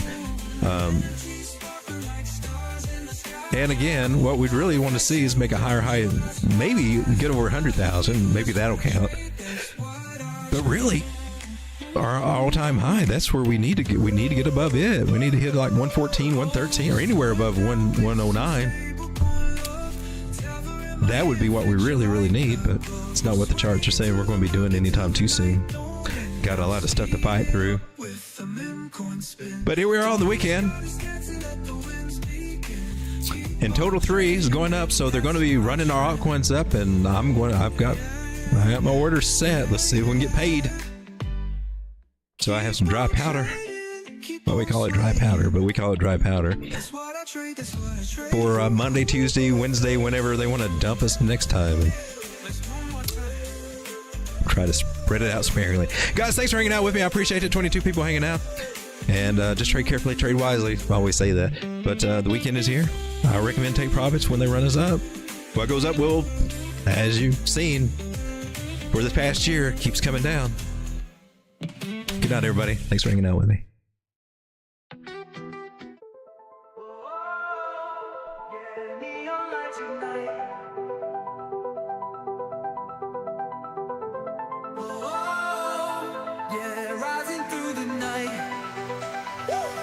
Thank you. I appreciate that.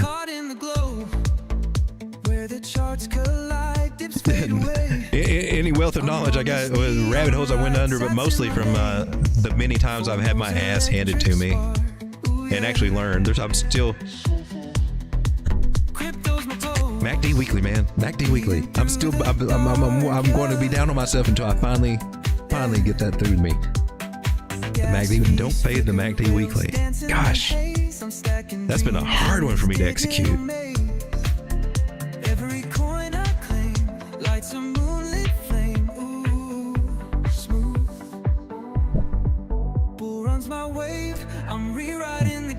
That's a good argument.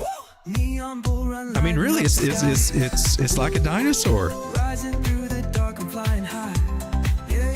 But you remember, Ethereum was talking about Bitcoin like it was a dinosaur too, taking so long to make the transactions and this and that, blah blah blah.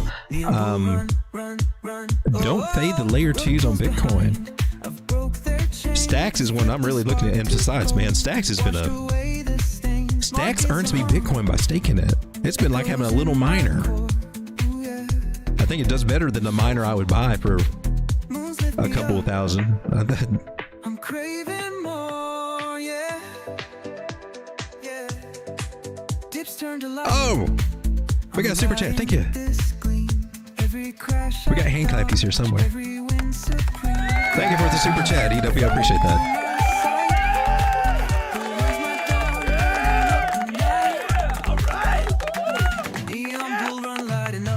Can you go over taking profits in spot bag trading or something? Yeah, look,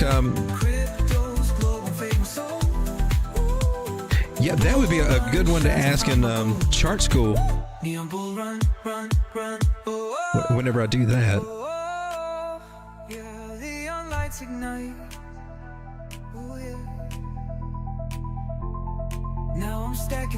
Or on one night stream when it's kind of boring and price action and we can sit around and talk about it. It doesn't matter.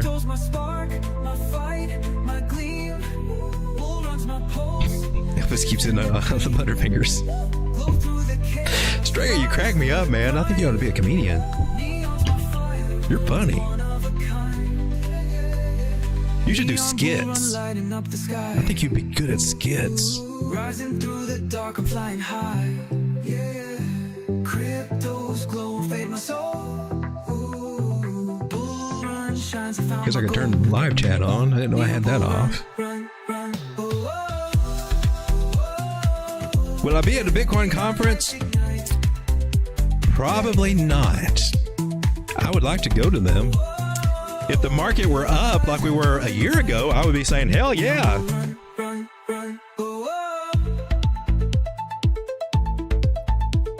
I almost went to Nashville. I was in Tennessee and in Nashville. I didn't go to Nashville City because my family doesn't live there. But I came close to going to that. It's just some other things that kept me from it. But I was so tempted. But now with the market down, I mean, I'm hurting too. So we don't have all the free flowing money until the market picks up.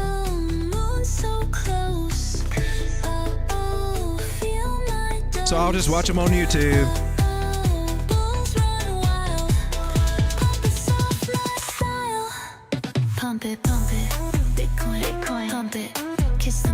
Nobody would recognize me at a Bitcoin conference if I were to go. That'd be kind of cool, I guess. Who are you? Nobody. I'd have to wear a turkey hat.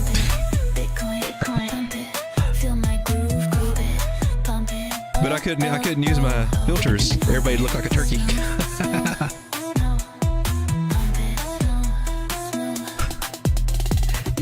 No, trying to go Indy. Indy's where the money's at. I got all the rights. I don't need a record company. It's niche. It might do something. It might not ever do nothing, but maybe some Netflix Bitcoin documentary would need some music. We would know it's you. Sean would tell on me. Pump it, Bitcoin, pump it, feel my groove, pump it, oh, oh, pump it, smooth, pump it, smooth, pump it, Bitcoin, pump it, soft and slow, pump it, oh, pump it, let it grow, let it grow. Good night, everybody. See you tomorrow.